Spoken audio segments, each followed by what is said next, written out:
ਕਾਂਛੀ TV ਦੇਖ ਰਹੇ ਸਾਰੇ ਸਰੋਤਿਆਂ ਦਾ ਸਵਾਗਤ। ਦੇਸ਼ ਵਿਦੇਸ਼ ਦੀ ਸੰਗਤ ਨੂੰ ਮੇਰੇ ਵੱਲੋਂ ਜੈ ਭੀਮ ਜੈ ਗੁਰਦੇਵ। ਪੰਜਾਬ ਦੇ ਵਿੱਚ ਵਿਧਾਨ ਸਭਾ ਚੋਣਾਂ ਪੰਜਾਬ ਦੀਆਂ ਜਿਹੜੀਆਂ ਬਿਲਕੁਲ ਨੇੜੇ ਨੇ। ਸਾਰੀਆਂ ਪਾਰਟੀਆਂ ਦੇ ਵੱਲੋਂ ਆਪਣੇ ਆਪਣੇ ਤਰੀਕੇ ਦੇ ਨਾਲ ਵਿਧਾਨ ਸਭਾ ਚੋਣਾਂ ਦੀ ਤਿਆਰੀ ਕੀਤੀ ਜਾ ਰਹੀ ਹੈ।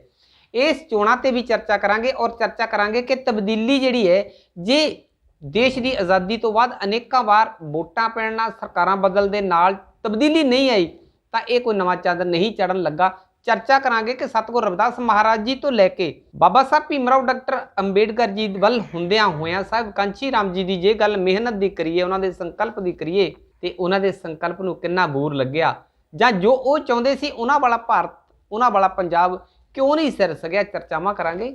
ਚਰਚਾ ਕਰਨ ਦੇ ਵਾਸਤੇ ਅਸੀਂ ਅੱਜ ਬਿਲਕੁਲ ਨਵਾਂ ਸ਼ਹਿਰ ਦੇ ਨੇੜੇ ਪਹੁੰਚੇ ਹਾਂ।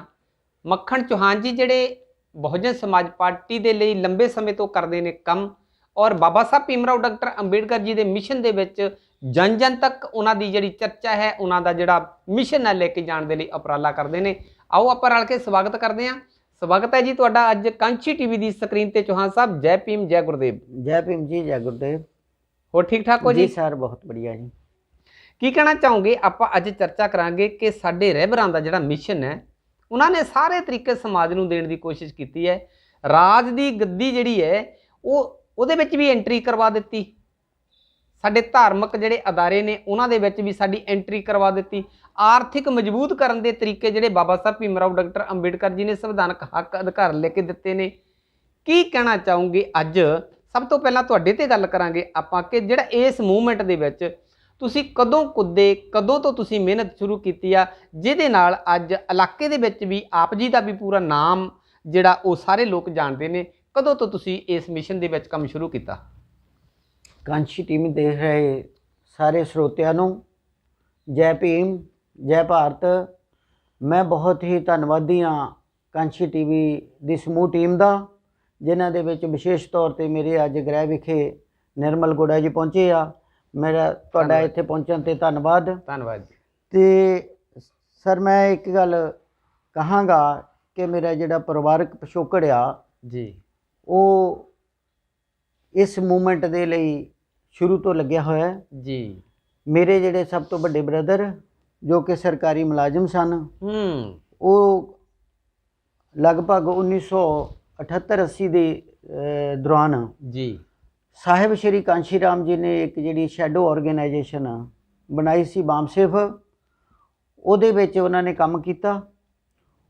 ਉਸ ਤੋਂ ਬਾਅਦ ਅਸੀਂ ਜਿਹੜਾ ਪੂਰੇ ਪਰਿਵਾਰ ਨੇ ਸਾਹਿਬ ਸ਼੍ਰੀ ਕਾਂਸ਼ੀ ਰਾਮ ਜੀ ਦੀ ਇਸ ਮੂਵਮੈਂਟ ਦੇ ਵਿੱਚ ਰਲ ਮਿਲ ਕੇ ਕੰਮ ਕੀਤਾ ਕਿ 1993 ਦੇ ਵਿੱਚ ਮੈਨੂੰ ਕਾਲਜ ਜਾਣ ਦਾ ਮੌਕਾ ਮਿਲਿਆ ਜੀ।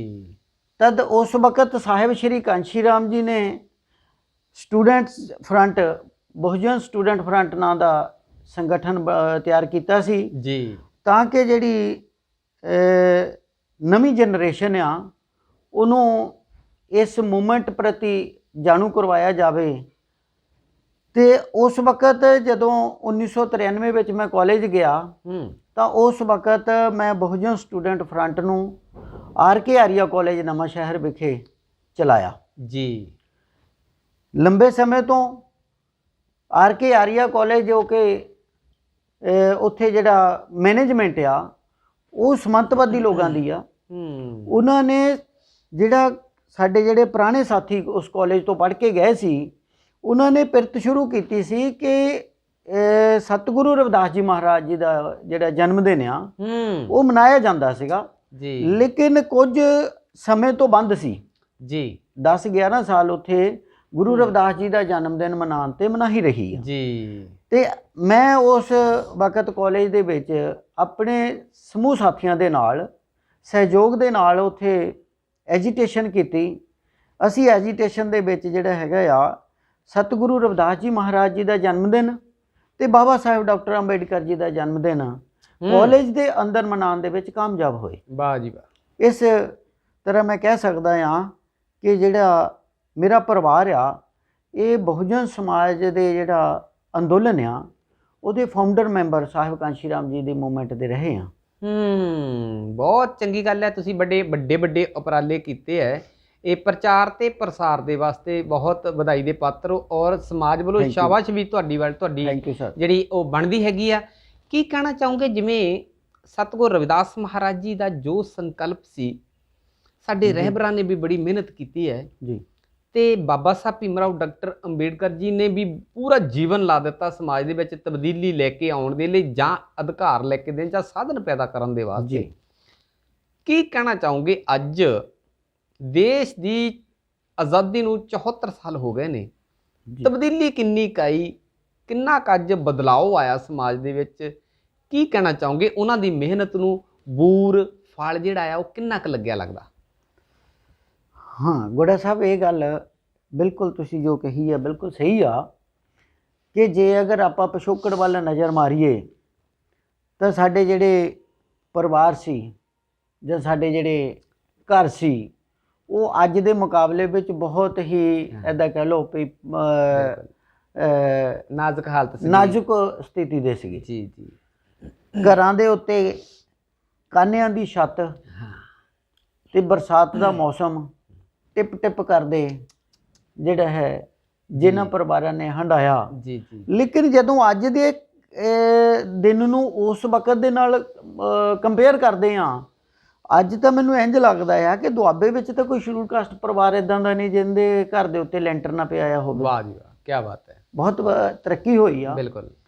ਇਸ ਦੇ ਨਾਲ ਇਹੋ ਆ ਕਿ ਜਿਹੜਾ ਸਾਬਾਂ ਦਾ ਰਹਿਬਰਾਂ ਦਾ, ਚਾਹੇ ਉਹ ਸਾਹਿਬ ਕਾਸ਼ੀ ਰਾਮ ਜੀ, ਬਾਬਾ ਸਾਹਿਬ ਡਾਕਟਰ ਅੰਬੇਡਕਰ ਜੀ, ਮਹਾਤਮਾ ਜੋਤੀਰਾਓ ਫੂਲੇ ਜੀ, ਸ਼ਾਹੂ ਜੀ ਛਤਰਪਤੀ ਤਥਾਗਤ ਬੁੱਧ, ਜਿਹੜੇ ਇਹਨਾਂ ਦਾ ਸੁਪਨਾ ਸੀ ਜੀ ਮਾਨਵਤਾਵਾਦੀ ਵਾਲਾ, ਉਹਦੇ ਵਿੱਚ ਜਿਹੜਾ ਅੱਜ ਦਾ ਜੋ ਨਜ਼ਰ ਮਾਰਦੇ ਆ ਤਾਂ ਬਹੁਤ ਤਰੱਕੀ ਵਾਲਾ ਆ। ਅਦਰਵਾਈਜ਼ ਮਹਾਤਮਾ ਜੋਤੀਰਾਓ ਫੂਲੇ ਜੀ, ਉਹਨਾਂ ਨੇ ਸਾਡੇ ਸਮਾਜ ਦੇ ਲੋਕਾਂ ਨੂੰ, ਜਿਨ੍ਹਾਂ ਨੂੰ ਸਕੂਲ ਕਾਲਜ ਦੇ ਵਿੱਚ ਜਾਣਾ ਤਾਂ ਬਹੁਤ ਦੂਰ ਦੀ ਗੱਲ ਆ, ਪ੍ਰਾਇਮਰੀ ਐਜੂਕੇਸ਼ਨ ਅਸੀਂ ਲੈਣ ਦਿੱਤੀ ਜਾਂਦੀ। ਬਿਲਕੁਲ। ਅੱਜ ਸਾਡੇ ਜਿਹੜੇ ਲੋਕ ਆ ਉਹ ਕਾਲਜਾਂ ਦੇ ਵਿੱਚ, ਯੂਨੀਵਰਸਿਟੀਆਂ ਦੇ ਵਿੱਚ ਲੈਕਚਰਰ, ਪ੍ਰੋਫੈਸਰ ਤੇ PhD ਹੋਲਡਰ ਬਹੁਤ ਸਾਰੇ ਮੁੰਡੇ। ਵਾਹ ਜੀ ਵਾਹ। ਐਜੂਕੇਸ਼ਨ ਦੇ ਵਿੱਚ ਬਹੁਤ ਵੱਡੀ ਤਰੱਕੀ ਕੀਤੀ ਆ। ਬਿਲਕੁਲ। ਕਦੇ ਸਾਡੇ ਬਜ਼ੁਰਗ ਸਾਈਕਲ ਨੂੰ ਤਰਸਦੇ ਸੀ, ਅੱਜ ਮੈਨੂੰ ਲੱਗਦਾ ਆ ਕਿ ਫੋਰਚੂਨਰ ਗੱਡੀਆਂ ਦੇ ਵਿੱਚ ਸਾਡੇ ਲੋਕ ਤੁਰੇ ਫਿਰਦੇ ਆ। ਬਿਲਕੁਲ। ਵਾਹ ਜੀ ਵਾਹ ਜੀ। ਕੋਈ ਫੀਲਡ ਐਦਾਂ ਦੀ ਨਹੀਂ ਹੈ ਕਿ ਜਿਸ ਫੀਲਡ ਦੇ ਵਿੱਚ ਜਿਹੜੀ ਹੈਗੀ ਆ ਆਪਾਂ ਨੂੰ ਤਰੱਕੀ ਨਾ ਮਿਲੀ ਹੋਵੇ। ਬਿਲਕੁਲ ਜੀ ਬਿਲਕੁਲ। ਸਾਡੇ ਸਮਾਜ ਦੇ ਅੰਦਰ ਕਿਸੇ ਨੂੰ ਪੰਚ ਸਰਪੰਚ ਨਹੀਂ ਬਣ ਦਿੱਤਾ ਜਾਂਦਾ, ਅੱਜ ਮੈਂਬਰ ਪਾਰਲੀਮੈਂਟ ਬਣੇ ਆ, ਦੇਸ਼ ਦੇ ਅੰਦਰ CM ਬਣੇ ਆ, ਔਰ ਦੇਸ਼ ਦੇ ਅੰਦਰ ਰਾਸ਼ਟਰਪਤੀ ਤੱਕ ਸਾਡੇ ਸਮਾਜ ਦੇ ਲੋਕ ਬਣੇ ਆ। ਵਾਹ ਜੀ ਵਾਹ। ਇਹ ਬਾਬਾ ਸਾਹਿਬ ਡਾਕਟਰ ਅੰਬੇਡਕਰ ਜੀ ਦੀ ਜਾਂ ਇਹਨਾਂ ਸਾਰੇ ਰਹਿਬਰਾਂ ਦੀ ਇਹ ਸੰਘਰਸ਼ ਦਾ ਦੇਣ ਆ, ਜਿਸ ਕਰਕੇ ਜਿਹੜਾ ਹੈਗਾ ਆ ਅੱਜ ਆਪਾਂ ਇਸ ਮੁਕਾਮ ਤੇ ਆ, ਬਹੁਤ ਤਰੱਕੀ ਹੋਈ ਆ। ਬਿਲਕੁਲ ਬਿਲਕੁਲ ਬਿਲਕੁਲ ਜੀ ਬਿਲਕੁਲ ਜੀ। ਇਸ ਸਮਾਜ ਦੇ ਵਿੱਚ ਬੜੀ ਵੱਡੀ ਤਰੱਕੀ ਹੋਈ ਆ। ਚੌਹਾਨ ਸਾਹਿਬ, ਜਿਸ ਸਮਾਜ ਨੂੰ ਕਦੇ ਵੋਟ ਪਾਉਣ ਦਾ ਅਧਿਕਾਰ ਨਹੀਂ ਸੀ, ਉਹ ਅੱਜ ਦੇਸ਼ ਦੇ ਵਿੱਚ ਰਾਜੀ ਬਣ ਕੇ ਬੈਠੇ ਨੇ। ਜਿਹਨੂੰ ਕਦੇ ਕਚਹਿਰੀ ਦੇ ਅੰਦਰ ਗਵਾਹੀ ਦੇਣ ਦੇ ਅਧਿਕਾਰ ਨਹੀਂ ਸੀਗੇ, ਉਹ ਅੱਜ ਵਕੀਲ ਤੇ ਜੱਜ ਬਣ ਕੇ ਹੁਕਮ ਵੀ ਸੁਣਾ ਰਹੇ ਨੇ। ਜੇ ਇਸ ਸਮਾਜ ਨੂੰ ਕਦੇ ਸਕੂਲ ਦੇ ਮੂਹਰੇ ਲੰਘਣ ਦਾ ਵੀ ਅਧਿਕਾਰ ਨਹੀਂ ਸੀ, ਉਹ ਅੱਜ ਸਕੂਲ ਦੇ ਵਿੱਚ ਪ੍ਰਿੰਸੀਪਲ, ਲੈਕਚਰਰ ਤੇ ਉੱਥੋਂ ਦੇ ਮੈਨੇਜਮੈਂਟ ਬਣ ਕੇ ਆਪ ਸਕੂਲਾਂ ਨੂੰ ਚਲਾ ਰਹੇ ਨੇ। ਬਹੁਤ ਵੱਡੀ ਪ੍ਰਾਪਤੀ ਹੈ। ਚੌਹਾਨ ਸਾਹਿਬ, ਇਹ ਆਪਣੇ ਜਿੰਨੇ ਰਹਿਬਰ ਸਾਹਿਬਾਨ ਹੋਏ ਨੇ, ਜਿਹੜਾ ਸੰਕਲਪ ਸਤਿਗੁਰ ਰਵਿਦਾਸ ਮਹਾਰਾਜ ਜੀ ਦਾ ਸੀਗਾ, ਉਹਨੂੰ ਬੂਰ ਪਿਆ ਦਿਖਾਈ ਦੇ ਰਿਹਾ। ਤੇ ਅੱਜ ਜੇ ਗੱਲ ਕਰੀਏ, ਤੁਸੀਂ ਗੱਲ ਕੀਤੀ ਹੈ ਕਿ ਬਹੁਤ ਮਹਿੰਗੀਆਂ ਵਧੀਆ ਫੋਰਚੂਨਰ ਵਰਗੀਆਂ ਗੱਡੀਆਂ ਦੇ ਵਿੱਚ ਸਾਡਾ ਸਮਾਜ ਜਿਹੜਾ ਉਹ ਘੁੰਮ ਰਿਹਾ, ਔਰ ਇੱਥੋਂ ਤੱਕ ਵੀ ਸਮਾਜ ਦਾ ਬਹੁਤੇ ਜਿਹੜੇ ਅੱਛੇ ਸਾਡੇ ਜਿਹੜੇ ਬਿਜ਼ਨਸਮੈਨ, ਉਹਨਾਂ ਦਾ ਜਹਾਜ਼ਾਂ ਦੇ ਵਿੱਚ ਵੀ ਹਿੱਸਾ ਹੈ। ਔਰ ਕਿਹੜਾ ਮੁਲਕ ਹੈ ਜਿਸ ਮੁਲਕ ਦੇ ਵਿੱਚ ਆਪਣੀ ਪਛਾਣ ਸਾਡੇ ਸਮਾਜ ਨੇ ਨਾ ਬਣਾਈ ਹੋਵੇ? ਤੇ ਇਸ ਵੇਲੇ ਤੁਸੀਂ ਕਾਂਚੀ TV ਦੀ ਸਕਰੀਨ ਤੋਂ ਆਪਣੇ ਆਪਣੇ ਮੁਲਕ ਦੇ ਵਿੱਚ ਬੈਠੇ ਹੋ, ਕਰੀਬ 200 ਮੁਲਕਾਂ ਦੇ ਵਿੱਚ ਇਸ ਵੇਲੇ ਸਾਡੀ ਆਵਾਜ਼ ਤੁਸੀਂ ਸੁਣ ਰਹੇ ਹੋ। ਇਹ ਮੁਲਕਾਂ ਦੇ ਵਿੱਚ ਜਾਣਾ, ਇੱਥੋਂ ਜਾ ਕੇ ਆਪਣੇ ਆਪ ਨੂੰ ਸਥਾਪਿਤ ਕਰਨਾ, ਸਟੈਬਲਿਸ਼ ਕਰਨਾ, ਇਹਦੇ ਪਿੱਛੇ ਸਾਡੇ ਰਹਿਬਰਾਂ ਦੀ ਬੜੀ ਵੱਡੀ ਘਲਣਾ ਹੈ। ਉਹਨਾਂ ਦਾ ਬੜਾ ਸੰਘਰਸ਼ ਦਾ ਜਿਹੜਾ ਯੋਗਦਾਨ ਹੈ, ਉਹਨਾਂ ਦੀ ਮਿਹਨਤ ਦੇ ਸਦਕਾ ਅੱਜ ਅਸੀਂ ਇੱਥੇ ਪਹੁੰਚੇ ਹਾਂ। ਸਲੂਟ ਹੈ ਉਹਨਾਂ ਰਹਿਬਰਾਂ ਨੂੰ, ਜਿਨ੍ਹਾਂ ਨੇ ਅੱਜ ਦੀ ਜੋ ਅਸੀਂ ਚੰਗਾ ਨਿੱਘ ਮਾਰ ਰਹੇ ਅੱਛੀ ਸਥਿਤੀ ਦਾ, ਤੇ ਉਸ ਵੇਲੇ ਉਹਨਾਂ ਨੇ ਉਸ ਵੇਲੇ ਉਸ ਵੇਲੇ ਦੇ ਰਾਜਿਆਂ ਦੇ ਸਾਹਮਣੇ ਖੜ ਕੇ ਲਲਕਾਰ ਕੇ ਕਿਹਾ ਕਿ ਰਾਜਾ ਮੈਂ ਇਦਾਂ ਦਾ ਰਾਜ ਚਾਹੁੰਦਾ ਜਿੱਥੇ ਬਰਾਬਰਤਾ ਹੋਵੇ। ਤੇ ਕੀ ਕਹਿਣਾ ਚਾਹੋਗੇ ਅੱਜ ਜੋ ਅੱਜ ਰਹਿਬਰਾਂ ਦਾ ਜਿਹੜਾ ਅਸਲ ਸੰਕਲਪ ਸੀਗਾ ਜੀ, ਸਤਿਗੁਰ ਰਵਿਦਾਸ ਮਹਾਰਾਜ ਜੀ ਵੀ ਚਾਹੁੰਦੇ ਸੀ ਕਿ ਸਮਾਜ ਦੇ ਵਿੱਚ ਬਰਾਬਰਤਾ ਹੋਵੇ, ਭਿੰਨ ਭੇਦ ਨਾ ਹੋਵੇ, ਕੋਈ ਊਚ ਨੀਚ ਦਾ ਪਾੜਾ ਨਾ ਹੋਵੇ, ਜਾਤ ਪਾਤ ਨਾ ਹੋਵੇ, ਇਹ ਆਰਥਿਕ ਹਾਲਾਤ ਸਭ ਦੇ ਬਰਾਬਰ ਹੋਣ। ਤੇ ਸਾਰੇ ਰਹਿਬਰਾਂ ਦਾ ਇਹੀ ਸੰਕਲਪ ਸੀਗਾ। ਤੇ ਜੇ ਗੱਲ ਕਰੀਏ ਬਾਬਾ ਸਾਹਿਬ ਭੀਮਰਾਓ ਡਾਕਟਰ ਅੰਬੇਡਕਰ ਜੀ, ਉਹਨਾਂ ਨੇ ਤਾਂ ਪੂਰਾ ਜੀਵਨ ਜਿਹੜਾ ਆ ਇਸੇ ਕੰਮ ਤੇ ਲਾ ਦਿੱਤਾ। ਇੱਕ ਸਾਨੂੰ ਡਾਕੂਮੈਂਟ ਵੀ ਦਿੱਤਾ ਸੰਵਿਧਾਨ ਦੇ ਰੂਪ ਦੇ ਵਿੱਚ, ਜਿਸ ਸੰਵਿਧਾਨ ਦੀ ਬਦੌਲਤ ਅੱਜ ਉਸ ਕਾਇਦਾ ਕਾਨੂੰਨ ਦੇ ਮੁਤਾਬਕ ਅਸੀਂ ਅੱਜ ਦੇਸ਼ ਦੇ ਵਿੱਚ ਬਰਾਬਰ ਹੋ ਸਕਦੇ ਸੀਗੇ। ਤੇ ਬਾਬਾ ਸਾਹਿਬ ਨੇ ਵੀ ਕਿਹਾ ਸੀਗਾ ਕਿ ਇਹ ਸੰਵਿਧਾਨ ਜਿਹੜਾ ਆ ਅਗਰ ਪੂਰਨ ਤੌਰ ਤੇ ਲਾਗੂ ਹੋ ਜਾਏ ਤੇ 10 ਸਾਲ ਦੇ ਵਿੱਚ ਬਰਾਬਰਤਾ ਸਮਾਜ ਦੇ ਵਿੱਚ ਆ ਸਕਦੀ ਹੈ। ਤੇ ਅੱਜ ਕੀ ਕਹਿਣਾ ਚਾਹੋਗੇ, ਜੋ ਉਹਨਾਂ ਦਾ ਸੰਕਲਪ ਸੀਗਾ, ਦੇਖੋ ਉਹਨਾਂ ਦੀ ਮਿਹਨਤ ਨੂੰ ਬੂਰ ਲੱਗਾ, ਗੱਲ ਚੰਗੀ ਆ, ਤੇ ਸਮਾਜ ਨੇ ਵੀ ਮਿਹਨਤ ਕੀਤੀ ਆ ਤੇ ਆਪ ਹਿੰਮਤ ਕਰਕੇ ਵਿਦੇਸ਼ਾਂ 'ਚ ਗਏ ਆ, ਇੱਥੇ ਪੜ੍ਹਾਈ ਕਰਕੇ ਵੱਡੇ ਵੱਡੇ ਅਫਸਰ ਲੱਗੇ ਆ, ਤੇ ਆਪ ਵੀ ਹਿੰਮਤ ਕੀਤੀ ਆ, ਤੇ ਔਰ ਉਹਨਾਂ ਦਾ ਸੰਕਲਪ ਵੀ ਸੀਗਾ, ਉਹਨਾਂ ਦੀ ਮਿਹਨਤ ਵੀ ਸੀ। ਕੀ ਕਹਿਣਾ ਚਾਹੋਗੇ, ਜੋ ਉਹਨਾਂ ਦਾ ਸੁਪਨਾ ਸੀਗਾ, ਜਿੱਦਾਂ ਦਾ ਸਮਾਜ ਨੂੰ ਉਹ ਦੇਖਣਾ ਚਾਹੁੰਦੇ ਸੀਗੇ, ਜਿਹੜੀ ਉਹ ਬਰਾਬਰਤਾ ਚਾਹੁੰਦੇ ਸੀ, ਵੀ ਉਹ ਉਹਨਾਂ ਦਾ ਸੁਪਨਾ ਪੂਰਾ ਹੋਇਆ ਜਾਂ ਹਜੇ ਕਮੀ ਲੱਗਦੀ ਆ? ਦੇਖੋ ਗੁੜਾ ਸਾਹਿਬ, ਜੋ ਰਹਿਬਰਾਂ ਦਾ ਸੁਪਨਾ ਸੀ ਨਾ ਜੀ, ਉਹ ਤਾਂ ਹਜੇ ਉਹਨਾਂ ਨਹੀਂ ਪੂਰਾ ਹੋਇਆ। ਅੱਛਾ, ਜਿੰਨੇ ਦੀ ਉਹ ਸੁਪਨਾ ਉਹਨਾਂ ਨੇ ਦੇਖਿਆ ਸੀ ਜੀ, ਲੇਕਿਨ ਇਹੋ ਆ ਕਿ ਕੁਝ ਕਦਮ ਅੱਗੇ ਤਾਂ ਵਧੇ ਆ, ਕੁਝ ਕਦਮ ਅੱਗੇ ਵਧੇ ਆ ਕਿ ਬਾਬਾ ਸਾਹਿਬ ਡਾਕਟਰ ਅੰਬੇਡਕਰ ਜੀ ਨੇ ਜਦੋਂ ਦੇਸ਼ ਨੂੰ ਸੰਵਿਧਾਨ ਦਿੱਤਾ, ਉਸ ਸੰਵਿਧਾਨ ਦੇ ਵਿੱਚ ਉਹਨਾਂ ਨੇ ਰਿਜ਼ਰਵੇਸ਼ਨ ਦਾ ਪ੍ਰਬੰਧ ਦਿੱਤਾ। ਜਿਹੜੀ ਰਿਜ਼ਰਵੇਸ਼ਨ ਦੋ ਹਿੱਸਿਆਂ ਦੇ ਵਿੱਚ ਵੰਡੀ ਗਈ ਆ। ਇੱਕ ਰਿਜ਼ਰਵੇਸ਼ਨ ਸੀ ਆਰਥਿਕ, ਜਿਹਦੇ ਵਿੱਚ ਸਾਡੇ ਸਮਾਜ ਦੇ ਲੋਕ ਪੜ੍ਹ ਲਿਖ ਕੇ ਸਰਕਾਰੀ ਨੌਕਰੀਆਂ 'ਚ ਜਾਣਗੇ। ਦੂਸਰੀ ਰਿਜ਼ਰਵੇਸ਼ਨ ਸੀ ਰਾਜਨੀਤਿਕ। ਰਾਜਨੀਤਿਕ ਰਿਜ਼ਰਵੇਸ਼ਨ ਜਿਹੜੀ ਆ ਉਹ ਬਾਬਾ ਸਾਹਿਬ ਡਾਕਟਰ ਅੰਬੇਡਕਰ ਜੀ ਨੇ ਸਿਰਫ 10 ਸਾਲ ਦੇ ਲਈ ਮੰਗੀ ਸੀ ਜੀ। ਜਿਹੜਾ ਸੰਵਿਧਾਨਕ ਪ੍ਰਬੰਧ ਆ ਉਹ ਆਰਥਿਕ ਰਿਜ਼ਰਵੇਸ਼ਨ ਜਿਹੜੀ ਹੈਗੀ ਆ ਰੈਗੂਲਰ ਵਾਸਤੇ ਆ, ਤੇ ਜਿਹੜੀ ਰਾਜਨੀਤਿਕ ਰਿਜ਼ਰਵੇਸ਼ਨ ਆ ਉਹ 10 ਸਾਲ ਵਾਸਤੇ ਆ ਜੀ। ਲੇਕਿਨ ਉਸ ਰਾਜਨੀਤਿਕ ਰਿਜ਼ਰਵੇਸ਼ਨ ਦੇ ਨਾਲ ਜਿਹੜੇ ਲੋਕ MP MLA ਜਿੱਤ ਕੇ ਆਏ, ਉਹ ਜਿਸ ਪਾਰਟੀ ਦੇ ਵਿੱਚੋਂ ਜਿੱਤ ਕੇ ਆਏ, ਉਸ ਪਾਰਟੀ ਦੇ ਉਹ ਕੀ ਕਹਿ ਲਓ ਕਿ ਉਹਨਾਂ ਦੇ ਸੀਰੀ, ਪੰਜਾਬੀ ਦਾ ਸ਼ਬਦ ਆ, ਉਹਨਾਂ ਦੇ ਗੁਲਾਮ ਹੋ ਕੇ ਰਹਿ ਗਏ।